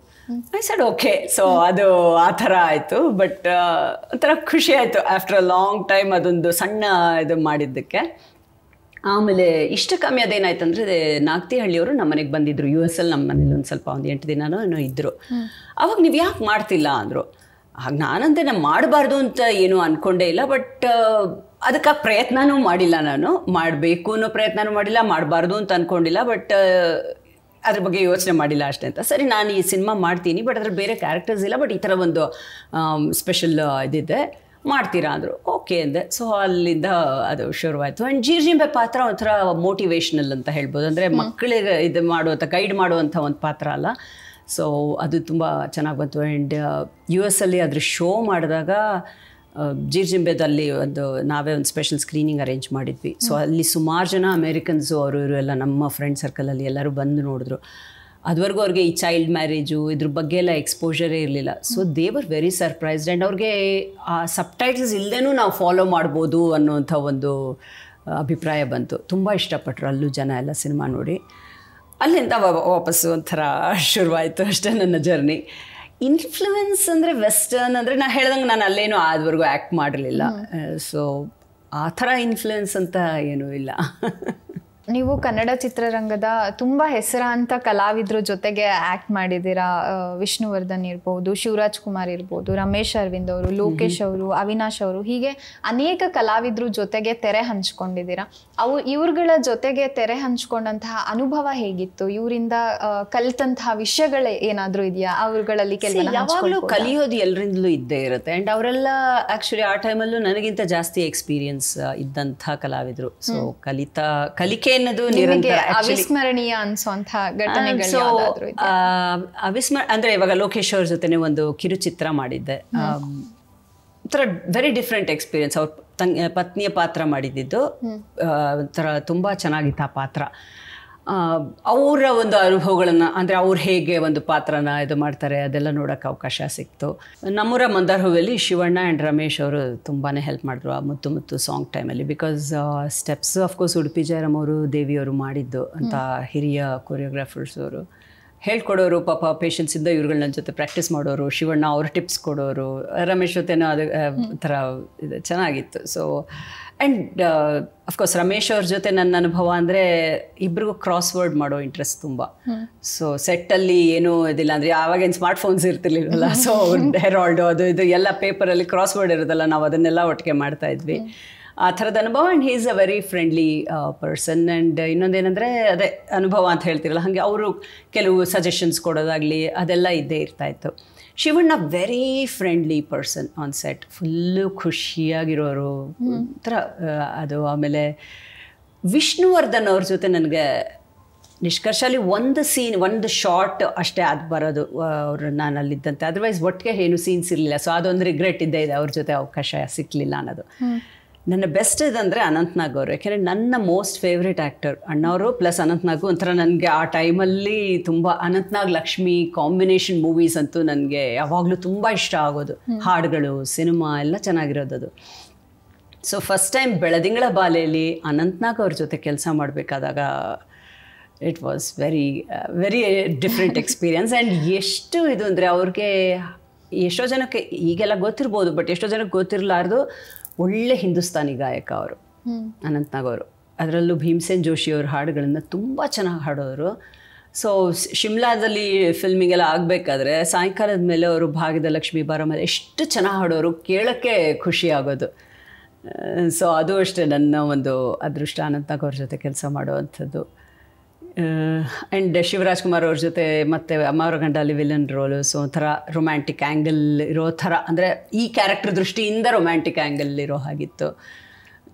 ಸೊ ಎಲ್ಲ ನಾನು ಯಾವಾಗಲೂ ಅದೇ ಅನ್ಕೋತೀನಿ, ಮಾಡಿರೋದು ಸ್ವಲ್ಪ ಸಿನಿಮಾಗಳಾದರೂ ಒಳ್ಳೊಳ್ಳೆ ನಿರ್ದೇಶಕರು, ಒಳ್ಳೆ ನಟರ ಜೊತೆ ಕೆಲಸ ಮಾಡುವಂಥ ಒಂದು ಅವಕಾಶ ನನಗೆ ಸಿಕ್ಕಿದ್ದು ಮಾತ್ರ ನಿಜವಾಗ್ಲೂ ಅದೃಷ್ಟ ಅಂತ ಹೇಳ್ಬೇಕು. ಪಣಿ ರಾಮಚಂದ್ರ ಅವ್ರ ಜೊತೆ ಕೆಲಸ ಮಾಡಿದೆ, ರಾಜೇಂದ್ರ ಸಿಂಗ್ ಬಾಬು ಅವರು, ಎಲ್ಲದಕ್ಕಿಂತ GV ಅಯ್ಯರ್ ಅಂಥವ್ರ ಜೊತೆನೂ ಕೆಲಸ ಮಾಡೋ ಅವಕಾಶ ಸಿಕ್ಕಿದ್ದು ನಿಜವಾಗ್ಲೂ. ಯಾಕೆಂದರೆ ಒಂದು ಅವರು 4 ಲ್ಯಾಂಗ್ವೇಜಲ್ಲಿ ಶ್ರೀಕೃಷ್ಣ ಲೀಲಾ ಅಂತ ಒಂದು ಮಾಡಿದರು. ಅದರಲ್ಲಿ ಯಶೋದೆ ಪಾತ್ರ ನಂದು. ಒಳ್ಳೆ ಅದು ಮಗಳ ಥರ ಟ್ರೀಟ್ ಮಾಡೋದು, ತುಂಬ ಒಂದು ಒಳ್ಳೆ ಎಕ್ಸ್ಪೀರಿಯೆನ್ಸು, ತುಂಬ ಖುಷಿ ಕೊಡ್ತು. So yeah, I am definitely lucky that way. ಕಿರುತೆರೆಯಲ್ಲಿ ನೀವು ಈಗಲೂ ಕೂಡ ನಿಮ್ಮ ಅಭಿನಯವನ್ನು ಮುಂದುವರಿಸಿದ್ದೀರಾ. ಕಮಲಿ ಧಾರಾವಾಹಿ, ಹಾಗೆ ಮರಳಿ ಬಂದಳು, ಸೀತೆ, ಈ ಎಲ್ಲ ಧಾರಾವಾಹಿಗಳ ಮೂಲಕ ಹಿಂದೆನೂ ನಿರೂಪಕಿಯಾಗಿ, ನಟಿಯಾಗಿ ಮನೆ ಮನೆ ತಲುಪಿದ್ರಿ ಕಿರುತೆರೆ ಮೂಲಕ. ಈಗಲೂ ಮನೆ ಮನೆ ತಲುಪ್ತಾ ಇದ್ದೀರಾ. ಬೆಳ್ಳಿತೆರೆ ವರ್ಸಸ್ ಕಿರುತೆರೆ ಅಂತ ಬಂದಾಗ ನಿಮಗೆ ಬಹಳ ತೃಪ್ತಿ ಕೊಟ್ಟಂತಹ ಜಾಗ ಯಾವುದು? ಅದು ಹೇಳೋದು ಕಷ್ಟ, ಯಾಕೆ ನಾನು ಹೇಳ್ದಂಗೆ ನಾನು ತುಂಬ ಸೆಲೆಕ್ಟಿವ್ ಆಗಿದ್ರಿಂದ ಎರಡು ಯಾವತ್ತೂ ನಾನು ಡಿಫ್ರೆನ್ಸಿಯೇಷನ್ ಏನು ಮಾಡೋಕ್ಕೆ ಹೋಗಲಿಲ್ಲ. ಅಂದರೆ ಸೀರಿಯಲ್ಲು ಅಥವಾ ಸಿನಿಮಾ ಅಂತ ಎಲ್ಲನೂ ಒಂದೇ ದೃಷ್ಟಿಯಿಂದ ನಾನು ಯಾವಾಗಲೂ ಹೇಳೋಂಗೆ ಪಾತ್ರ ಅಷ್ಟೇ ನನಗೆ ಮುಖ್ಯ. ಅದು ಕಿರುತೆರೆ ಇರ್ಬೋದು, ಹಿರಿತೆರೆ ಇರ್ಬೋದು ಅಂತ. ಬಟ್ ಆ ಕಾಲದಲ್ಲಿ ಜನಗಳು ನೋಡೋ ದೃಷ್ಟಿ ಬೇರೆ ಇರ್ತಿತ್ತು. ಸೀರಿಯಲಲ್ಲಿ ಮಾಡೋರು ಒಂಥರ ಅವ್ರ ಮನೆಯವರು ಅನ್ನೋ ಫೀಲಿಂಗ್ ಅವ್ರಿಗೆ ಇರ್ತಿತ್ತು. ಅವಾಗಂತೂ ಸೀರಿಯಲ್ ಬರ್ತಾ ಇದ್ದಿದ್ದುವೆ ವಾರಕ್ಕೆ 1 ಎಪಿಸೋಡ್ ಅಷ್ಟೇ, ಆ್ಯಂಡ್ ಇರ್ತಿದ್ದೆ 13 ಎಪಿಸೋಡ್ಸ್ ಅಥವಾ ಮ್ಯಾಕ್ಸಿಮಮ್ 26 ಎಪಿಸೋಡ್ಸ್, ಕೆಲವು 52 ಇರ್ತಿತ್ತೇನೋ ಅಷ್ಟೇ. ಇವತ್ತಿನ ಥರ ಎವ್ರಿ ಡೇ ಬರ್ತಾ ಇರಲಿಲ್ಲ, ವರ್ಷಗಟ್ಟಲೆ ಎಲ್ಲ ಬರ್ತಿರ್ಲಿಲ್ಲ. ಸೊ ಜನಕ್ಕೆ ಮನೆಯವರು ಅನ್ನೋ ಒಂದು ಭಾವನೆ ಇರ್ತಿತ್ತು. ಆ್ಯಂಡ್ ಅವಾಗಿನ ಕ್ಯಾರೆಕ್ಟರೈಸೇಷನು ಹಾಗೆ ಇರ್ತಿತ್ತು, ಒಂಥರ ಸಿಂಪಲ್ ಮಿಡ್ಲ್ ಕ್ಲಾಸ್ ಆ ಥರ. ಇವತ್ತೆಲ್ಲ ರಿಚ್ ಆಗಿರ್ತಾರೆ ಸೀರಿಯಲ್ಸಲ್ಲಿ. ಸೊ ಆ ಥರ ಡಿಫ್ರೆನ್ಸಿಯೇಷನ್ ಇರಲಿಲ್ಲ. ಆ್ಯಂಡ್ ಹಿರಿತೆರೆ ಅವ್ರ ಬಗ್ಗೆ ಅವ್ರಿಗೇನೋ ಒಂಥರ ಏನಂತ ಹೇಳ್ಬೋದು, ಅಂದರೆ ಇದು ಮನೆ ಮಗಳು, ಬಟ್ ಹಿರಿತೆರೆ ಅವ್ರ ಬಗ್ಗೆ ಅವ್ರಿಗೇನೋ ಇಮ್ಯಾಜಿನೇಷನೇ ಬೇರೆ ಥರ ಇರುತ್ತೆ. ಇವ್ರು ಮಾತಾಡಿಸ್ತಾರ, ಇವ್ರು ಹಿಂಗ ಹಾಗ ಒಂಥರ ಸ್ಟಾರ್ಡಮ್ ಅನ್ನೋದು, ಗ್ಲಾಮರ್ ಅನ್ನೋದು ಎಲ್ಲ ಇರುತ್ತೆ. ಸೊ ಆ ಡಿಫ್ರೆನ್ಸು ಆಡಿಯನ್ಸ್ ದೃಷ್ಟಿಯಿಂದ ಸ್ವಲ್ಪ ಆವಾಗ ಇರ್ತಾ ಇತ್ತು. ಬಟ್ ನನಗೆ ಯಾವತ್ತೂ ನಾನು ಎಲ್ಲದನ್ನೂ ಮಾಡಿ, ನಿರೂಪಣೆನೂ ಮಾಡಿದ್ದೀನಿ, ಶೋಸ್ ಎಲ್ಲ ನಡೆಸ್ಕೊಟ್ಟಿದ್ದೀನಿ, ಆಮೇಲೆ ಆ್ಯಡ್ಸ್ ಮಾಡಿದ್ದೀನಿ, ಇದು ಎಲ್ಲ ಸೀರಿಯಲ್ ಸಾಕಷ್ಟು ಆ್ಯಕ್ಟ್ ಮಾಡಿದೆ. ಇನ್ಫ್ಯಾಕ್ಟ್ ಒಂದು ಇಂಟ್ರೆಸ್ಟಿಂಗ್ ಇದಂದರೆ ನಾನು ಆ ನಿರೂಪಣೆ ಮಾಡಿದ್ದು ಮಿಸ್ ವರ್ಲ್ಡ್ ಬೆಂಗಳೂರಲ್ಲಾಗಿತ್ತಲ್ಲ ಐಶ್ವರ್ಯ ರಾಯ್ ಇದ್ರದ್ದು. ಸೊ ದೂರದರ್ಶನ್ಗೆ ನ್ಯಾಷನಲ್ ಚಾನಲ್ನಲ್ಲಿ ಅಮಿತಾಬ್ ಅವರು ನಿರೂಪಣೆ ಮಾಡಿದರು. ನಾನು ಕನ್ನಡದಲ್ಲಿ ದೂರದರ್ಶನಕ್ಕೆ ನಾನು ನಿರೂಪಣೆ ಮಾಡಿದ್ದೆ. ಅದು ಮರೆಯೋಕ್ಕೆ ಚಾನ್ಸ್ ಇಲ್ಲ, ಒಂಥರ ಇದ್ರದ್ದಾಗಿದೆ. ಯಾಕೆ ಬೆಂಗಳೂರಲ್ಲಿ ಅವಾಗ ಮಿಸ್ ವರ್ಲ್ಡ್ ಆಗಿದ್ದು ಫಸ್ಟ್ ಟೈಮ್ ಅಲ್ಲ. ಸೊ ಅದು ಈಗ ಅದೆಲ್ಲ ಒಂಥರ ಮರೆಯೋಕ್ಕಾಗದೇ ಇರುವಂಥ ದಿನಗಳು. ಎಷ್ಟೆಷ್ಟೋ ಅಂತಾಕ್ಷರಿ ನಡೆಸ್ಕೊಡ್ತಿದ್ದೆ ಉದಯ ಟಿ ವಿಲಿ, ಬೇರೆ ಬೇರೆ ಚಾನಲಲ್ಲಿ. ಆವಾಗ ಅಫ್ಕೋರ್ಸ್ ಇದ್ದಿದ್ದೆ ಉದಯ ಆ್ಯಂಡ್ ಈ ಟಿ ವಿ, ಫಸ್ಟ್ ದೂರದರ್ಶನ, ಆಮೇಲೆ ಇದು 2 ಚಾನಲ್ ಆ್ಯಡ್ ಆಗಿತ್ತು ಅಷ್ಟೇ. ಸೊ ಸಾಕಷ್ಟು ಕಾರ್ಯಕ್ರಮಗಳ ನಿರೂಪಣೆ ಎಲ್ಲ ಮಾಡ್ತೇವೆ. ಒಂದು ವೆರಿ ಇಂಟ್ರೆಸ್ಟಿಂಗ್ ಶೋ ಮಾಡಿದ್ವಿ, ನಟರಾಜ್ ಕಾನ್ಗೋಡ್ ಅಂತ ಒಬ್ಬರು ಇದ್ದರು, ಅವ್ರು ಇವಾಗಿಲ್ಲ. ಬಟ್ ಅವರು ಒಂದು ಹೊಸ ಕಾನ್ಸೆಪ್ಟಲ್ಲಿ ಮಾಡಿದರು, ಹಿರಿಯೂರು ರಾಘವೇಂದ್ರ ನಿರ್ದೇಶನ ಮಾಡಿದರು, ಮದುವೆ ಮಾಡಿ ನೋಡು ಅಂತ. ಸೊ ಕಾನ್ಸೆಪ್ಟ್ ಹೇಗೆ, ನಾನು ನಟರಾಜು ನಿರೂಪಣೆ ಮಾಡಿದ್ದು. ಬಟ್ ಹುಡುಗಿನ ಕರೆಸ್ತಿದ್ವಿ, ಅಪ್ಪ ಅಮ್ಮಂದ್ರ ಜೊತೆ ಬರೋರು. ಸೊ ಅವ್ರಿಗೆ ಏನು expectations, so trying to match them there, ಆ ಥರದ್ದು ಒಂದು ಕಾನ್ಸೆಪ್ಟ್ ಇಟ್ಕೊಂಡು ಒಂದು ಕಾರ್ಯಕ್ರಮ ಮಾಡಿದ್ವಿ. ಹೀಗೆ ಒಂಥರ ಡಿಫ್ರೆಂಟ್ ಥಿಂಗ್ಸ್ ಅವಾಗ ಮಾಡಿದ್ದು. ಸೀರಿಯಲ್ ಇವಾಗ ನಾನು ಜಾಸ್ತಿ ಮಾಡ್ತಿಲ್ಲ. ಆಫ್ಕೋರ್ಸ್ ಕಮಲೀಲಿ ಒಂದು ಗೆಸ್ಟ್ ಅಪಿಯರೆನ್ಸು, ಮತ್ತು ಮರಳಿ ಬಂದಳು ಸೀತೆ ಒಂಥರ ಕೋಇನ್ಸಿಡೆನ್ಸ್. ಅಂದರೆ ಆವಾಗ ರಾಘವೇಂದ್ರ ರಾಜ್ಕುಮಾರ್ ಅವರ ಪೂರ್ಣಿಮಾ ಎಂಟರ್ಪ್ರೈಸಸ್, ಹಾಗೆ ಇವಾಗಲೂ ಅದು ಪೂರ್ಣಿಮಾ ಎಂಟರ್ಪ್ರೈಸಸ್ಸು ರಾಘಣ್ಣ ಅವರೇ ಮಾಡಿದಂಥ ಮರಳಿ ಬಂದಳು ಸೀತೆ. ಅದರಲ್ಲಿ ಗೆಸ್ಟ್ ಅಪಿಯರೆನ್ಸ್ ಅಂದರೆ ಒಂದು 50 ಎಪಿಸೋಡ್ಸ್ ಏನೋ ಬಂತು. ಸೊ ಅದಕ್ಕಾಗಿ ಒಪ್ಕೊಂಡೆ. ಅದೇನಂತ ನಾನು US ಅಲ್ಲಿರೋದ್ರಿಂದ ಹೋಗಿ ಬಂದು ಮಾಡ್ತೀನಲ್ಲ, ಸೊ ಸೀರಿಯಲ್ಸ್ಗೆ ಅದು ಸ್ವಲ್ಪ ಕಷ್ಟ ಆಗುತ್ತೆ. ಹಾಗಾಗಿ ಜಾಸ್ತಿ ಸೀರಿಯಲ್ಸ್ ಮಾಡ್ತಿಲ್ಲ ಈಗ ಅಷ್ಟೇ. ಬಟ್ ಮಾಡಬಾರ್ದು ಅನ್ನೋದೇನಿಲ್ಲ. ಕವಿತಾ ಲಂಕೇಶ್ ಅವರ ಸಮ್ಮರ್ ಹಾಲಿಡೇಸ್ ಚಿತ್ರದಲ್ಲಿ ನಟನೆ ಮಾಡಿದ್ರೆ, ಈ ಚಿತ್ರದ ಅನುಭವ ಹೇಗಿತ್ತು? ಮಹಿಳಾ ನಿರ್ದೇಶಕರ ಜೊತೆ ಕೆಲಸ ಮಾಡು. ಆ್ಯಂಡ್ ಕವಿತಾ ಲಂಕೇಶ್ ಸಾಕಷ್ಟು, but we were more friends. ಒಂಥರ ನಿರ್ದೇಶಕಿ, ನಾನು ನಟಿ ಅನ್ನೋ ಒಂದು ಇದೇ ಇರಲಿಲ್ಲ. ಚೆನ್ನಾಗಿ ಒಂಥರ ಫ್ರೆಂಡ್ಸ್, ಇವತ್ತಿಗೂ ಫ್ರೆಂಡ್ಸು. ಒಂಥರ ಸೆಟ್ಟಲ್ಲಿ ಆರಾಮಾಗಿ ಇರ್ತಿದ್ವಿ ಅಷ್ಟೇ, ಖುಷಿಯಾಗಿ ಫ್ರೆಂಡ್ಲಿಯಾಗಿ ಕೆಲಸ ಮಾಡ್ಕೊಳ್ಳೋದು. ಚೆನ್ನಾಗಿತ್ತು ಅದು ಮೂವಿ. ಮಕ್ಕಳಿಗೆ ಅಂತ ಈಗ ಸಿನಿಮಾಗಳು ಬರೋಕ್ಕೆ ಕಮ್ಮಿ, ಅದು ಇಲ್ಲ ಮಕ್ಕಳಿಗೆ ಬಂದ್ರೂ ಅದೊಂಥರ ಬೇರೆ ಏನೋ ಒಂದು ಸ್ಟೋರಿ ಅಂತ ಆಗ್ಬಿಡತ್ತೆ. ಇದು ಸುಮ್ಮನೆ ಕ್ಯಾಶುವಲ್ ಒಂಥರ ಸಮ್ಮರ್ ಹಾಲಿಡೇಸ್ ಎಲ್ಲ ಮಕ್ಕಳು ಏನು ಒಂದು ಸಾಹಸ ಮಾಡಿದ್ರು ಆ ಥರದ್ದೊಂದು ಸಿನಿಮಾ ಚೆನ್ನಾಗಿ ಆಯ್ತದು. ನಿಷ್ಕರ್ಷದಿಂದ, ಬೆಳದಿಂಗಳ ಬಾಲೆ, ಮತ್ತೆ ನಮ್ಮೂರ ಮಂದಾರ ಹೂವೆ, ಹೀಗೆ ಅನೇಕ ಚಿತ್ರಗಳಲ್ಲಿ ಸುನಿಲ್ ಕುಮಾರ್ ದೇಸಾಯಿ ಅವ್ರ ಜೊತೆಗೆ 3 ಚಿತ್ರಗಳಲ್ಲಿ ನೀವು ಅವ್ರ ಜೊತೆ ಕೆಲಸ ಮಾಡಿದಿರ. 15 ವರ್ಷ ಬ್ರೇಕ್ ತಗೊಂಡು ವಾಪಸ್ ಬಂದಾಗ್ಲೂ ರೇ ಚಿತ್ರದಲ್ಲಿ ನಿಮ್ಗೋಸ್ಕರ ಒಂದು ಪಾತ್ರ ಇತ್ತು. ಇವ್ರ ಜೊತೆಗೆ ಕೆಲಸ ಮಾಡಿದಂಥ ಅನುಭವ ಹೇಗಿತ್ತು? ಅವರಿಂದ ಕಲ್ತಂತಹ ಪಾಠಗಳಿರಬಹುದು, ಹಾಗೆ ಟೋಟ್ಲಿ ಫೋಕಸ್ಡ್ ಆನ್ ವರ್ಕ್. ಅಂದರೆ ಅವರು ಶೂಟಿಂಗ್ ಸೆಟ್ಟಲ್ಲಿ ಬೇರೆ ಏನೂ ಯೋಚನೆ ಮಾಡ್ತಾರಲ್ಲ, ಅಲ್ಲಿ ಶೂಟ್ ಮಾಡೋದು ಮತ್ತು ಎಡಿಟ್ ಟೇಬಲಲ್ಲಿ ಅದು ಹೇಗೆ ಕೆಲಸ ಆಗುತ್ತೆ ಅನ್ನೋದು ಅಷ್ಟೇ ಅವ್ರ ಫೋಕಸ್ಸು. ನಿಜವಲ್ಲೂ ಆ ಥರದ್ದು ಆ ಟೈಮಲ್ಲಿ ಎಷ್ಟೋ ಜನಕ್ಕೆ ಅನ್ನಿಸ್ಬಿಡ್ಬೋದು, ಏನು ಬೈತ್ಯಾರೆ, ಕೋಪ ಅದು ಇದು ಅಂತ. ಬಟ್ ಆ ಟೈಮ್ಗೆ ಅಷ್ಟೇ, ಅಂದರೆ ಅವ್ರು ಅಂದ್ಕೊಂಡು ಶಾಟ್ ಹಾಗೆ ಬರಬೇಕು, ಅದು ಬರದೇ ಇದ್ದರೆ ಆಗಲ್ಲ ಅನ್ನೋದಷ್ಟು ಬಿಟ್ಟರೆ ಅದರ್ವೈಸ್ ತುಂಬ ಸಾಧು ಮನುಷ್ಯ. ಆ ಟೈಮಲ್ಲಿ ಶೂಟಿಂಗ್ ಸೆಟ್ಟಲ್ಲಿ he is a very different person. So 3 cinema ಮಾಡಿದ್ದು ಒಂಥರ, ಅದು 3 ವಿಭಿನ್ನವಾದ ಸಿನಿಮಾಗಳು ಅವರ ಒಂದು ಇದರಲ್ಲಿ ಕೂಡ. ಯಾಕೆಂದರೆ ಬೆಳದಿಂಗಳ ಬಾಲೆನೇ complete different story. Nishkarsha was more like Tarka and ಆ ಟ್ರ್ಯಾಕಲ್ಲಿ, ಅಂದರೆ thriller kind of a movie. Mandara Hoove ಒಂದು triangle love story, but Sirsi ಕಡೆ ಮಾಡಿದ್ದು. ಸೊ ಅವ್ರ ಜೊತೆ ಕೆಲಸ ಅವಾಗ ಮಾಡಿದ್ದು ಕಷ್ಟ ಇತ್ತು, ಬಟ್ ಕಲಿಯೋದು ಸಾಕಷ್ಟಿತ್ತು. ಅಂದ್ರೆ ಇಷ್ಟು ವರ್ಷಗಳ ನಂತರನು ಅವರ ಒಂದು ಮೆಚ್ಚಿನ ನಟಿಯಾಗಿ ನೀವು ಉಳ್ಕೊಂಡಿದ್ದೀರಲ್ಲ, ಹೇಗೆ ಅಂತ ಅದು ಅವ್ರು ಕೇಳಬೇಕು. ನಿಮ್ದೇ ಆಗಿರುವಂತಹ ಸುಮನ್ ನಗರ್ಕರ್ ಪ್ರೊಡಕ್ಷನ್ ಹೌಸನ್ನು ಪ್ರಾರಂಭ ಮಾಡಿದ್ದೀರಾ, ಹಲವಾರು ಸಿನಿಮಾನ ಶಾರ್ಟ್ ಫಿಲ್ಮ್ಸನ್ನು ಪ್ರೊಡ್ಯೂಸ್ ಮಾಡಿದ್ದೀರಾ ನೀವು. ಪೈರಸಿ ವಿರುದ್ಧದ ಚಿತ್ರ ಗ್ರೇ ಬಿಡುಗಡೆ ಮಾಡಿದ್ದೀರಾ, ಬ್ರಾಹ್ಮಿ ಮತ್ತೆ ಗ್ರೇ ಅನ್ನೋದು ಆಕ್ಚುಲಿ ಸುಮನ್ ನಗರ್ ಪ್ರೊಡಕ್ಷನ್ಸ್ ಅಲ್ಲ, ಅಲ್ಲಿ ಯುಗ ಕ್ರಿಯೇಷನ್ಸ್ ಅಂತ US ಅಲ್ಲಿ, ಅದೇ ಬಬ್ರು ಡೈರೆಕ್ಟರ್ ಸುಜಯ್ ರಾಮಯ್ಯ ಅಂತ ಅವ್ರು ಮಾಡಿದ್ದು. ಸೊ ಅವರು ಇದೊಂದು ಕಾನ್ಸೆಪ್ಟ್ ಹೇಳಿದ್ರು, ಹಿಂಗೆ ಒಂದು 4 minute ಶಾರ್ಟ್ ಫಿಲ್ಮ್ ಮಾಡೋಣ, ಬಿಕಾಸ್ ಈ ಥರದ ಪೈರಸಿದು ತುಂಬಾನೇ ಅಲ್ಲ, ಇವತ್ತಿಗೂ ಅದು ನಡೀತಾನೆ ಇದೆ. ಒಂದು ಸಿನಿಮಾ ರಿಲೀಸ್ ಆಗೋದ್ರಲ್ಲೇ ಎಲ್ಲೋ ಆನ್ಲೈನ್ ಬಂದ್ಬಿಟ್ಟಿರುತ್ತೆ. ಸೊ ಅದ್ರ ಬಗ್ಗೆ ಒಂದು ಅವೇರ್ನೆಸ್ ಕ್ರಿಯೇಟ್ ಮಾಡೋ ಥರ ಒಂದು ಸಿನಿಮಾ ಮಾಡೋಣ ಅಂತ. ಸೊ ಅದು ಮಾಡಿದ್ದು ಆಕ್ಚುಲಿ ಬಬ್ರುಗೆ ಒಂಥರ ನಾಂದಿ ಹಾಡ್ತು ಅಂತ.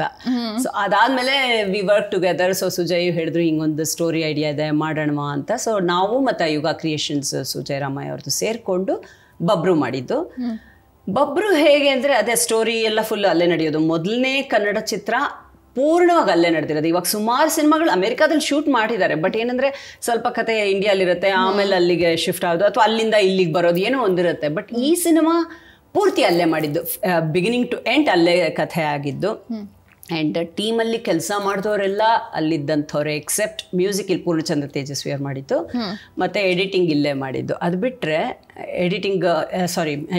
ಅದು ಬಿಟ್ಟರೆ ಎಲ್ಲ ಅಲ್ಲೇ ಆದಂಥ ಕೆಲಸ.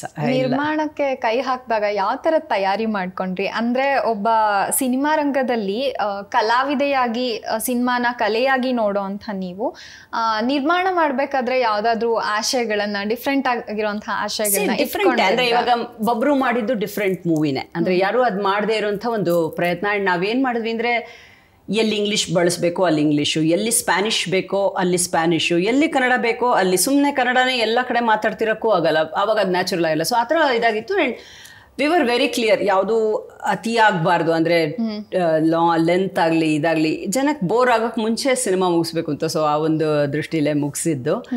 ಆಮೇಲೆ ನಾವು ಆ ಸಿನಿಮಾದಲ್ಲಿ ಆ್ಯಕ್ಯಾಪೆಲ್ಲಾ ಮ್ಯೂಸಿಕ್ನ ಯೂಸ್ ಮಾಡಿಕೊಂಡು ಸಾಂಗ್ಸ್ ಕ್ರಿಯೇಟ್ ಮಾಡಿದ್ವಿ. ಅದೊಂದು ಹೊಸ ಪ್ರಯತ್ನ ಸಿನಿಮಾದಲ್ಲಿ ಮಾಡಿದ್ದು. ಸೊ ಖುಷಿ ಕೊಡ್ತು ಸಿನಿಮಾ, ಹೊಸದಾಗಿ ವಿಭಿನ್ನವಾಗಿ ಮಾಡಿದ್ವಿ. ಸುಮಾರು ಜನ ನೋಡಿದವ್ರು, ಅದಕ್ಕೆ ನಾವು ಹಾಲಿವುಡ್ ಕನ್ನಡ ಚಿತ್ರ ಅಂತಲೂ ಹೇಳ್ಕೊಂಡ್ವಿ. ಯಾಕೆಂದರೆ ಹಾಲಿವುಡಲ್ಲಿ ಕೆಲಸ ಮಾಡಿದಂಥ ಎಷ್ಟೋ ಜನ ಟೆಕ್ನಿಷಿಯನ್ಸ್ ಅವರು ಇವರು ಕೂಡ ನಮ್ಮ ಸಿನಿಮಾದಲ್ಲಿ ಮಾಡಿದ್ರು. ಒಂದು ಆ್ಯಂಡ್ ನಾವು ಚಿಕ್ಕ ತಂಡ ಬಟ್ ಒಂದು ದೊಡ್ಡ ಸಿನಿಮಾ ಮಾಡುವಂಥ ಒಂದು ಪ್ರಯತ್ನ. ಆಮೇಲೆ ಮಾಡಿದ್ದು Brahmi again is a very different story. ಆ ಕಥೆನೂ ಯಾರೂ ಇದುವರೆಗೂ ಅದು ಟಚ್ ಮಾಡಿಲ್ಲ, ಕಥೆ ಮಾಡಿದ್ದು. ಅದು ರೆಡಿ ಇದೆ ರಿಲೀಸ್ಗೆ, ಬಟ್ ಯಾವಾಗ ಮಾಡ್ತೀವಿ ಅಂತ ನೋಡಬೇಕು. ಬ್ರಾಹ್ಮಿ ಬಗ್ಗೆ ಮಾತಾಡೋದಾದರೆ, ಅದು ಒಂದು ಸಂಗೀತಗಾರ್ತಿ ಅನಿರೀಕ್ಷಿತವಾಗಿ ಯಾವುದೋ ಒಂದು ಘಟನೆ ಮೂಲಕ ಸಂಗೀತ ಅವಳಿಂದ ದೂರ ಆಗಿ ಹೋಗುತ್ತೆ, ಮತ್ತೆ ಅವಳ ಬದುಕಿನಲ್ಲಿ ಸಂಗೀತ ಬಂದು ಅವಳ ಜೊತೆಗೆ ಸೇರುತ್ತಾ ಅನ್ನೋಂಥ ಒಂದು ಕಾನ್ಸೆಪ್ಟ್ ಇರೋಂಥ ಒಂದು ಇದು. ಈ ಒಂದು ಪಾತ್ರನ ನೀವೇ ಅನುಭವಿಸಿದ ಪಾತ್ರ ಇದಾಗಿತ್ತಾ? ಈ ಸ್ಟೋರಿ ಲೈನ್ ಸಂಗೀತ ಅಲ್ವಾ, ಸೊ ಆ ಇದು ಸಿನಿಮಾದಲ್ಲಿ ಹಾಡುವಂತ ನಾನೇ ಹಾಡ್ತಿದ್ದೀನೇನೋ ಅನ್ನೋ ಒಂದು ಫೀಲಿಂಗ್ ಇತ್ತು. ಅಫ್ಕೋರ್ಸ್ ನಾ ಹಾಡಿಲ್ಲ, ಬಟ್ ಬಿಂದು ಮಾಲಿನಿ ಅವ್ರ ಮ್ಯೂಸಿಕ್ ತುಂಬ ಚೆನ್ನಾಗಿ ಮಾಡಿದ್ದಾರೆ. ವಿಭಿನ್ನವಾದ ಚಿತ್ರ. ಕಥೆ ಅಫ್ಕೋರ್ಸ್ ನಾನೇನು ಬಿಟ್ಕೊಡೋಕ್ಕಲ್ಲ, ಬಟ್ ನಲ್ಲಿ ಅವಳು ಒಂದು ಪೀಕಲ್ಲಿ ಇರ್ತಾಳೆ ಆ ಕ್ಯಾರೆಕ್ಟರ್. ಆ್ಯಂಡ್ ಒಂದೇನೋ ಆಗತ್ತೆ, so she is not able to sing anymore. ಆಗ ಅವಳ ಜೊತೆ ಹಾಡುಗಳನ್ನೇ ನೋಡಿ ಇಷ್ಟಪಟ್ಟು ಒಂದು ದೊಡ್ಡ ಫ್ಯಾನ್ ಆಗಿರ್ತಾಳೆ ಇನ್ನೊಬ್ಬ ಹುಡುಗಿ. ಅವಳು ಹೇಗೆ ಇವಳು ಜೀವನದಲ್ಲಿ ವಾಪಸ್ ಬಂದು ಹೇಗೆ ಇವಳನ್ನು ಮತ್ತೆ ಸಂಗೀತಕ್ಕೆ ತರ್ತಾಳೆ ಅನ್ನೋದು ಒಂದು ಸಿನಿಮಾ. ರಮೇಶ್ ಭಟ್ ಅವರ ಪಾತ್ರ ಕೂಡ ತುಂಬ ವಿಭಿನ್ನವಾದ, ಜಾಸ್ತಿ ಕ್ಯಾರೆಕ್ಟರ್ಸ್ ಇಲ್ಲ ಸಿನಿಮಾದಲ್ಲಿ, ಈ 3 ಕ್ಯಾರೆಕ್ಟರ್ಸ್ ತುಂಬ ಮೇಯ್ನ್ ಅಷ್ಟೇ. ವಿಭಿನ್ನವಾದ ಚಿತ್ರ. ಸ್ವಲ್ಪನೂ ಬಿಟ್ಕೊಡ್ತಾ ಇಲ್ಲ ನೋಡಿ ನೀವು. ಯಾವಾಗ ರಿಲೀಸ್ ಮಾಡ್ತೀವಿ? ಬಬ್ರು ಕೂಡ ಒಂದು ನಾವೀಗಾಗಲೇ ಮಾತಾಡ್ದಾಗೆ ವಿಶೇಷವಾಗಿರುವಂಥ ಚಿತ್ರ, NRI ಸ್ಟೋರಿ ಇಟ್ಕೊಂಡಿರೋಂಥ ಚಿತ್ರ. ನೀವು ಈಗಾಗಲೇ ಹೇಳಿದ್ರಿ ಅದ್ರ ಬಗ್ಗೆ. ಇದಕ್ಕೆ ಪ್ರೇಕ್ಷಕರ ರೆಸ್ಪಾನ್ಸ್ ಹೇಗಿತ್ತು? ಆ್ಯಕ್ಚುಲಿ ನೋಡಿದವರೆಲ್ಲ ತುಂಬ ಇಷ್ಟಪಟ್ಟರು. ಅಫ್ಕೋರ್ಸ್ ಕೆಲವ್ರಿಗೆ ಬೇಗ ಕ್ಯಾಚ್ ಮಾಡೋದು ಕಷ್ಟ ಆಯ್ತು ending, but otherwise people loved it. ಅಂದರೆ ಆ ಟೇಕಿಂಗ್ಸು ಅದು ಎಲ್ಲ ತುಂಬ ಡಿಫ್ರೆಂಟ್ ಆಗಿದೆ. ನಾವು ಯಾವುದೋ ಅಲ್ಲಿ ಸಿನಿಮಾ ನೋಡ್ತಿರೋ ಒಂದು ಫೀಲ್ ಬರುತ್ತೆ ಅಂತ, ಬಿಕಾಸ್ ಲೊಕೇಶನ್ಸು ಎಲ್ಲ ಅಲ್ಲಿದೆ ಅಲ್ವಾ. And style of making also ಸ್ವಲ್ಪ ಅಲ್ಲಿ ಇದು ಇತ್ತು. ಸೊ ಜನಕ್ಕೆ ಇಷ್ಟ ಆಯಿತು. ಬಟ್ ಇವತ್ತಿನ ನಮ್ಮ ಕನ್ನಡ ಚಿತ್ರರಂಗದಲ್ಲಿ ಗೊತ್ತಲ್ಲ, ಅದು ಸಕ್ಸಸ್ಫುಲ್ ಆಗೋದು ಕಷ್ಟ ಅಷ್ಟೇ. ಜನಕ್ಕೆ ಇಷ್ಟ ಆದರೂ ಕೂಡ ಇದು this was just pre COVID ಒಂದು ಸ್ವಲ್ಪ ಮುಂಚೆ 2019 ಎಂಡಿಗೆ ರಿಲೀಸ್ ಆಗಿದ್ದು, ಆಮೇಲೆ ಕೋವಿಡ್ ಆಯಿತು. ಸೊ ಜಾಸ್ತಿ ಇದು ಮಾಡೋಕ್ಕೂ ಆಗಲಿಲ್ಲ. ನೋಡಿ ಜನ ಖುಷಿ ಪಟ್ಟರು, ಅದೊಂದೇ ಸ್ಯಾಟಿಸ್ಫ್ಯಾಕ್ಷನ್ ಅಷ್ಟೇ. ಅಂದ್ರೆ ಒಬ್ಬ ನಿರ್ಮಾಪಕಿಯಾಗಿ ಚಿತ್ರಕ್ಕೆ ನಿರೀಕ್ಷಿಸಿದಷ್ಟು ಯಶಸ್ಸು ಸಿಗ್ಲಿಲ್ಲ. ಆದ್ರೆ ನಿಮ್ಮ ನಿರ್ಮಾಣದ ಆಶಯ ಇನ್ನೂ ಕುಗ್ಗಿಲ್ಲ.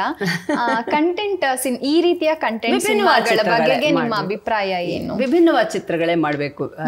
ಇವತ್ತಿನ ಕಾಲದಲ್ಲಿ ಏನಾಗಿದೆ ಅಂದ್ರೆ ಆಡಿಯನ್ಸ್ಗೂ ಕೂಡ ಸಾಕಷ್ಟು ಎಕ್ಸ್ಪೋಜರ್ ಇದೆ ವರ್ಲ್ಡ್ ಕಾಂಟೆಂಟ್ಗೆ.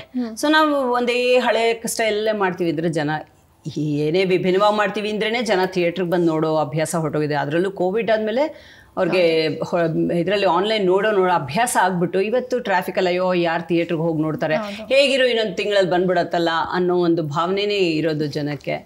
ಸೊ ಹಂಗಿದ್ದಾಗ ನಾವು ವಿಭಿನ್ನವಾದ ಚಿತ್ರಗಳನ್ನೇ ಮಾಡೋ ಪ್ರಯತ್ನ ಮಾಡಬೇಕಷ್ಟೇ ವಿನಃ ಮಾಮೂಲಿ ಹೊಡೆದಾಟ ಬಡದಾಟ ಮಾಮೂಲಿ ಸಿನಿಮಾಗಳು ಮಾಡ್ತೀವಿ ಅಂದರೆ ಥಿಯೇಟ್ರಿಗೆ ಬರಬೇಕಾದ ಜನಕ್ಕೆ ಬರಲ್ಲ.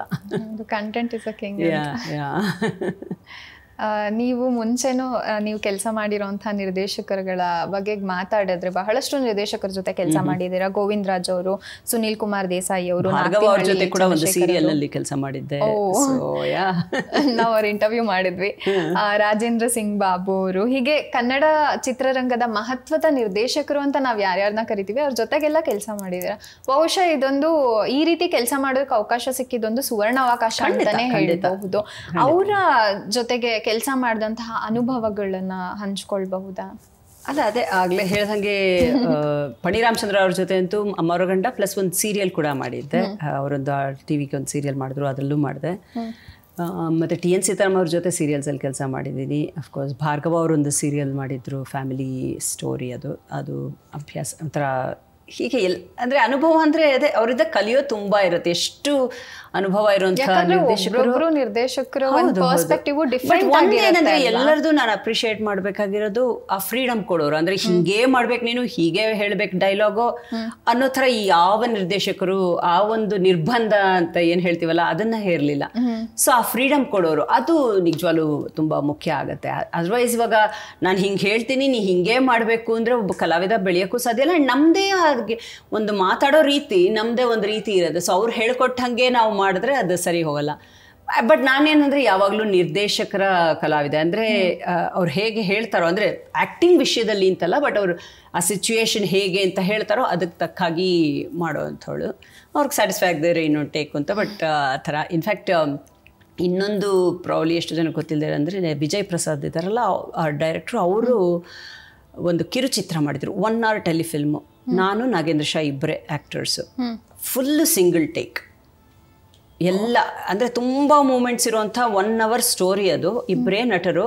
ಬಟ್ ಹೊರಗಡೆ ಕಥೆ ಶುರುವಾಗಿ ಮನೆಯೊಳಗೆ ಬಂದು ಮನೆಯಲ್ಲಿ ಸಾಕಷ್ಟು ತಿರುವುಗಳ ತಗೊಳ್ಳೋವಂಥ ಒಂದು ಕಥೆ ಅದು.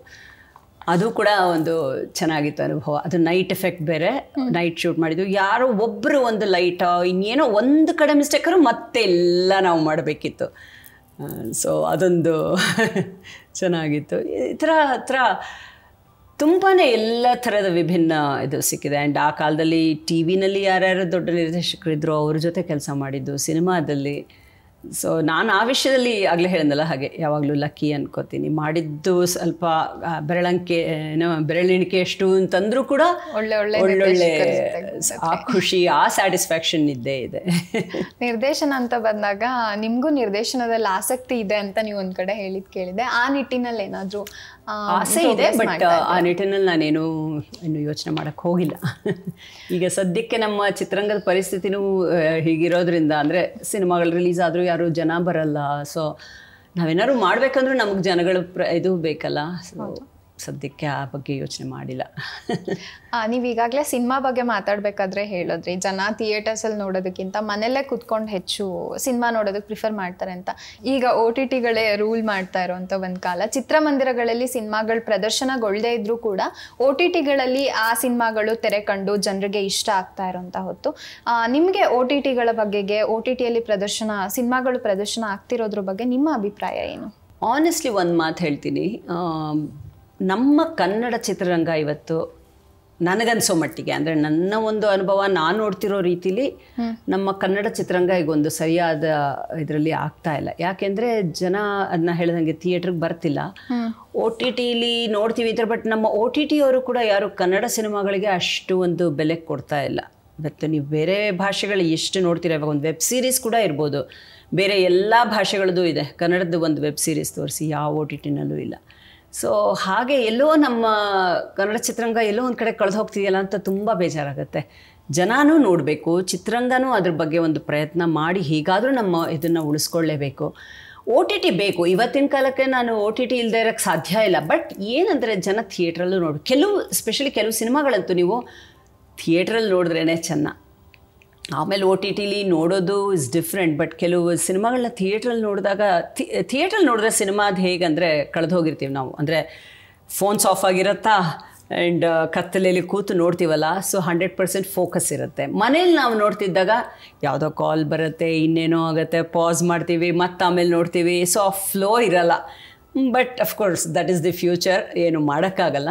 ಬಟ್ ಎಲ್ಲೋ ಒಂದು ಕಡೆ ಎಲ್ಲರದು ಸೇರಿ, ಅಂದರೆ ಪ್ರೇಕ್ಷಕರು ಕನ್ನಡ ಸಿನಿಮಾಗಳನ್ನ ಒಂಥರ ತಿರಸ್ಕಾರ ಮಾಡ್ತಾ ಇದ್ದಾರೆ. ಹಾಗೆಯೇ ನಮ್ಮ ಚಿತ್ರರಂಗ ಕೂಡ ಮಾಡ್ತಿರೋ ಪ್ರಯತ್ನ ಸಾಲದು ನಮ್ಮ ಚಿತ್ರರಂಗನ ಉಳಿಸ್ಕೊಳ್ಳೋಕ್ಕೆ ಅಂತ ನನಗೆ ತುಂಬ ಅನಿಸುತ್ತೆ, ಬೇಜಾರಾಗುತ್ತೆ. ಬಿಕಾಸ್ ಎಲ್ಲಿ ಹೋದರೂ ಕನ್ನಡಕ್ಕೆ ಬೆಲೆ ಇಲ್ಲ ಅನ್ನೋ ಥರ ಆಗಿಬಿಟ್ಟಿದೆ. ಸೊ ಅದು ಒಂದು ಕಾಂತಾರ ಒಂದಿದು ಹೆಸರು ಮಾಡಿರ್ಬೋದು, ಬಟ್ ಎಲ್ಲ ಸಿನಿಮಾನೂ ಅದೇ ಆಗೋಕ್ಕೆ ಸಾಧ್ಯ ಇಲ್ಲ ಅಲ್ವಾ. ಸೊ ಆ ದೃಷ್ಟಿನಲ್ಲಿ ಬೇಜಾರಾಗುತ್ತೆ ತುಂಬ.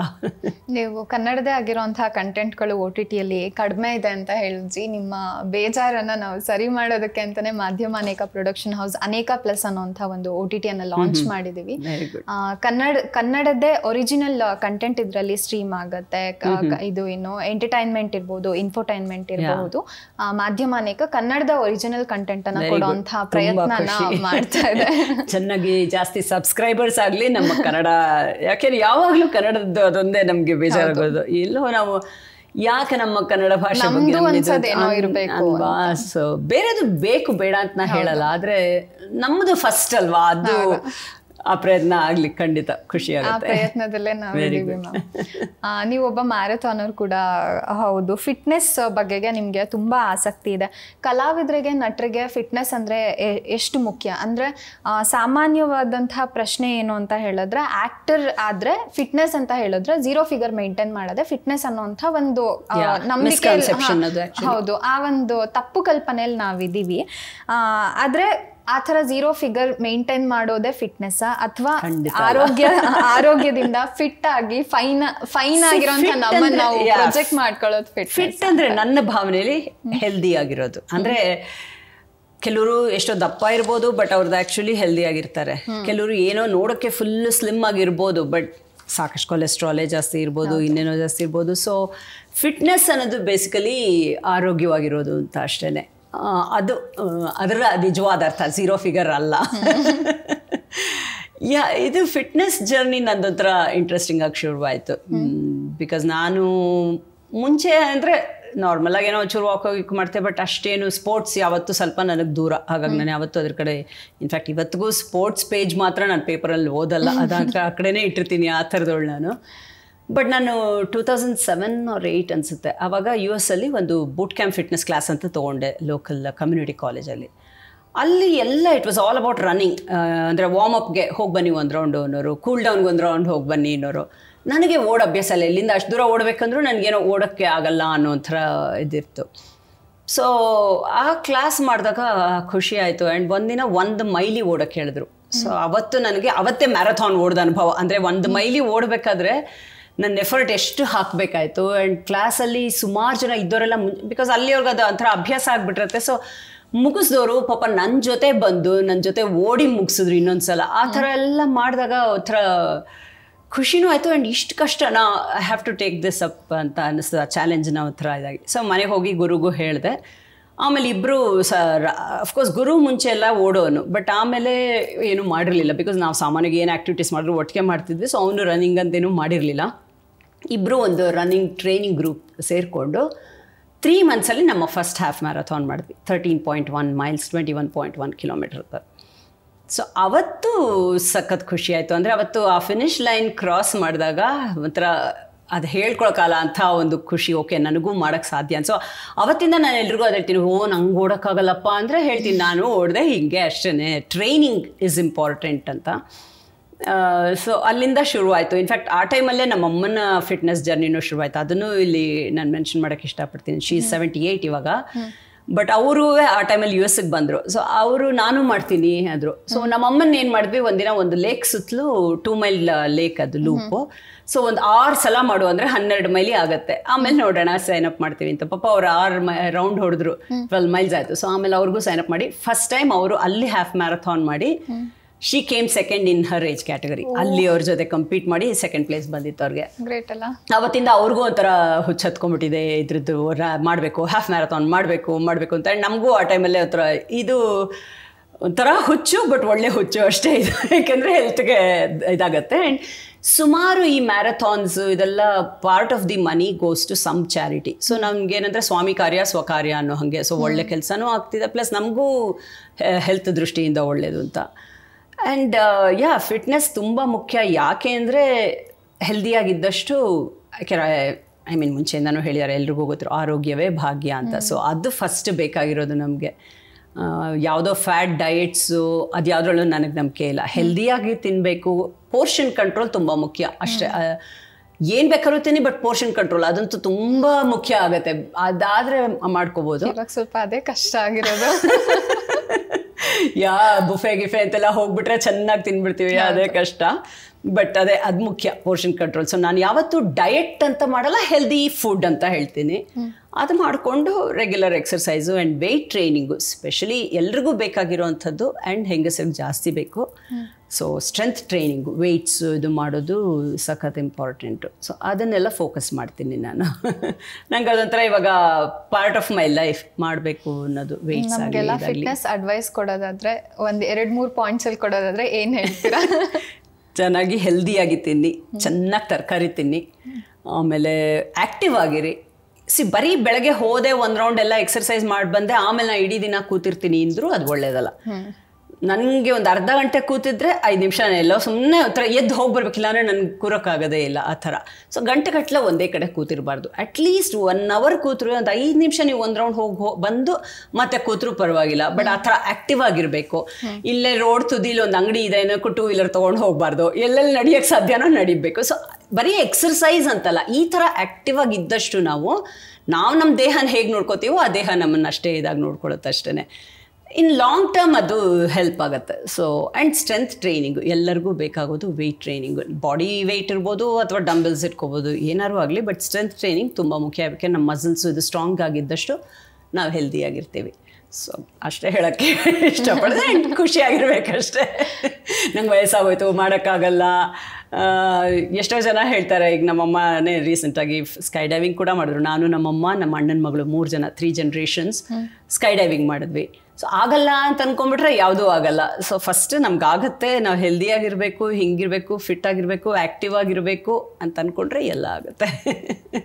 ಹೌದು, ನಮ್ಮ ಮೈಂಡ್ ಕರೆಕ್ಟ್ ಆಗಿರೋ ನಮ್ಮ ಬಾಡಿ ಕರೆಕ್ಟ್ ಆಗಿರುತ್ತೆ. ಆ್ಯಂಡ್ ಹೇಳ್ತಾರೆ ಆ್ಯಕ್ಚುಲಿ ಈ ಫಿಟ್ನೆಸ್ ರೊಟೀನ್ ಅಂತ ಏನು ಹೇಳ್ತೀವಲ್ಲ, ಎಕ್ಸರ್ಸೈಸು, ಈಗ ಬೆಳಗ್ಗೆ ಎದ್ದ ತಕ್ಷಣ ನಾವು ಹೇಗೆ ಬ್ರಷ್ ಮಾಡ್ತೀವಿ, ಇದು ಮಾಡ್ತೀವೋ, ಇದು ಹಾಗೇನೆ ಅದು ಜೀವನದ ಒಂದು ಭಾಗವಾಗಿಬಿಟ್ರೆ ಅವಾಗ ನಾವು ಮಿಸ್ ಮಾಡಲ್ಲ. ಆ್ಯಂಡ್ ಅದು ನಾವು ಏನೋ ಕಷ್ಟಪಡ್ತೀವಪ್ಪ, ಏನೋ ಮಾಡ್ತಿದ್ದೀವಿ, ಏನೋ ಎಫರ್ಟ್ ಹಾಕ್ತಿದ್ದೀವಿ ಅನ್ನೋದು ಇರಲ್ಲ. ಅದೊಂಥರ ರೊಟೀನ್ ಆಗಿಬಿಡ್ಬೇಕು. ನಾವು ಇವತ್ತು ಎದ್ವಿ, ಬ್ರಷ್ ಮಾಡಿದ್ವಿ, ಹಾಗೆ ಹೋದ್ವಿ, ವರ್ಕೌಟ್ ಮಾಡಿದ್ವಿ, ಇದು ಮಾಡಿದ್ವಿ, ಆ ಥರ ಅಷ್ಟೇ. ಹೌದು. ನಿಮ್ಮ ಈ ಥರ ಹವ್ಯಾಸಗಳ ಬಗ್ಗೆಗೆ ಹೇಳಬಹುದಾ? ಅದೇ ನನಗೆ ಇದು ತುಂಬ ಖುಷಿ. ಸೊ ಇನ್ಫ್ಯಾಕ್ಟ್ ನಾನು ಕೆಲವು ಆನ್ಲೈನ್ ಕೋರ್ಸ್ಗಳು ಮಾಡ್ಕೊಂಡಿದ್ದೀನಿ. ಆ್ಯಂಡ್ ಅಲ್ಲಿ ಫ್ಯೂ ಓಲ್ಡರ್ ಲೇಡೀಸ್ಗೂ ಹೆಲ್ಪ್ ಮಾಡಿದ್ದೀನಿ. ಒಬ್ಬರು ವಯಸ್ಸಾದವರೊಬ್ಬರು, ಶಿ ಈಸ್ ಆಲ್ಸೋ ಸಮ್ 75 ವರ್ಷನೋ ಏನೋ US ಅಲ್ಲಿ. ಅವರು ಎಲ್ಲೋ ಮಾಚು ಪಿಚ್ಚು ಹೈಕಿಗೆ ಹೋಗಬೇಕು ಅಂದ್ಕೊಂಡಿದ್ರು.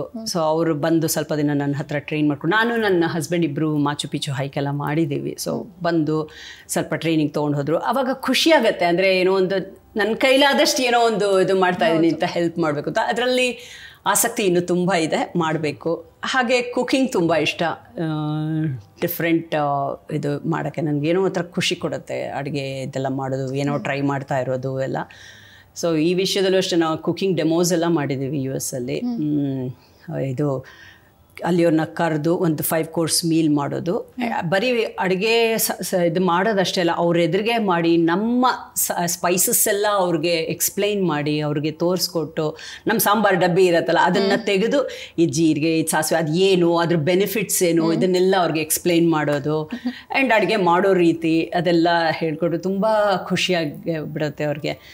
ಎಲ್ಲ ಕೇಳ್ಕೊತಾರೆ, ರೆಸಿಪಿನೂ ಕೊಡ್ತೀನಿ, ಬಟ್ ಆಮೇಲೆ ನೆಕ್ಸ್ಟ್ ಟೈಮ್ ನೀವು ಯಾವಾಗ ಮಾಡ್ತೀರೋ ಹೇಳಿ ನಾವೇ ಬರ್ತೀವಿ, ತುಂಬ ಕಾಂಪ್ಲಿಕೇಟೆಡ್ ಅಂತಾರೆ. ಮತ್ತೆ ನಾನು ತೋರಿಸ್ತಾ ಇದ್ದೆ simple recipes. Any time. So ಅದೊಂದು ಖುಷಿ ಕೊಡೋದು. ಗಾರ್ಡನಿಂಗ್ ನಂಗೆ ತುಂಬ ಇಷ್ಟ. ಸೊ ಮನೆಯಲ್ಲಿ ಅಲ್ಲಿ ಸಾಕಷ್ಟು ಫ್ರೂಟ್ ಟ್ರೀಸು ಎಲ್ಲ ಇದೆ. ಯಾರನ್ನೂ ನಾವು ಇಟ್ಕೊಂಡಿಲ್ಲ, ನಾವೇ ಮೇಂಟೈನ್ ಮಾಡ್ಕೊಳ್ಳೋದು. ನನಗದು ತುಂಬ ಖುಷಿ ಕೊಡೋವಂಥ ಒಂದು ಕೆಲಸ ಅದುವೇ. ಸೊ ಐ ಥಿಂಕ್ ಓದೋದು, ಸ್ವಲ್ಪ ಟಿ ವಿ ನೋಡೋದು ಎಲ್ಲ ಮಾಮೂಲಿ ಇದ್ದೇ ಇರುತ್ತೆ. ನಿಮ್ಮ ಮುಂದಿನ ಯೋಜನೆಗಳು, ಕನಸುಗಳೇನಾದರೂ ಇದೆಯಾ? ಕನಸು ಅಂತಲ್ಲದೆ ಇದ್ರು ನಾನು ಒಂದಂತೂ ಲೈಫಲ್ಲಿರೋದು, ಎಷ್ಟು ವರ್ಷ ಬದುಕಿರ್ತೀನೋ ಆರೋಗ್ಯವಾಗಿರಬೇಕು, ಆದಷ್ಟು ಯಾರ ಮೇಲೂ ಏನೂ ಡಿಪೆಂಡೆನ್ಸಿ ಬರಬಾರ್ದು ಅನ್ನೋದಂತೂ ಖಂಡಿತ ಇದೆ.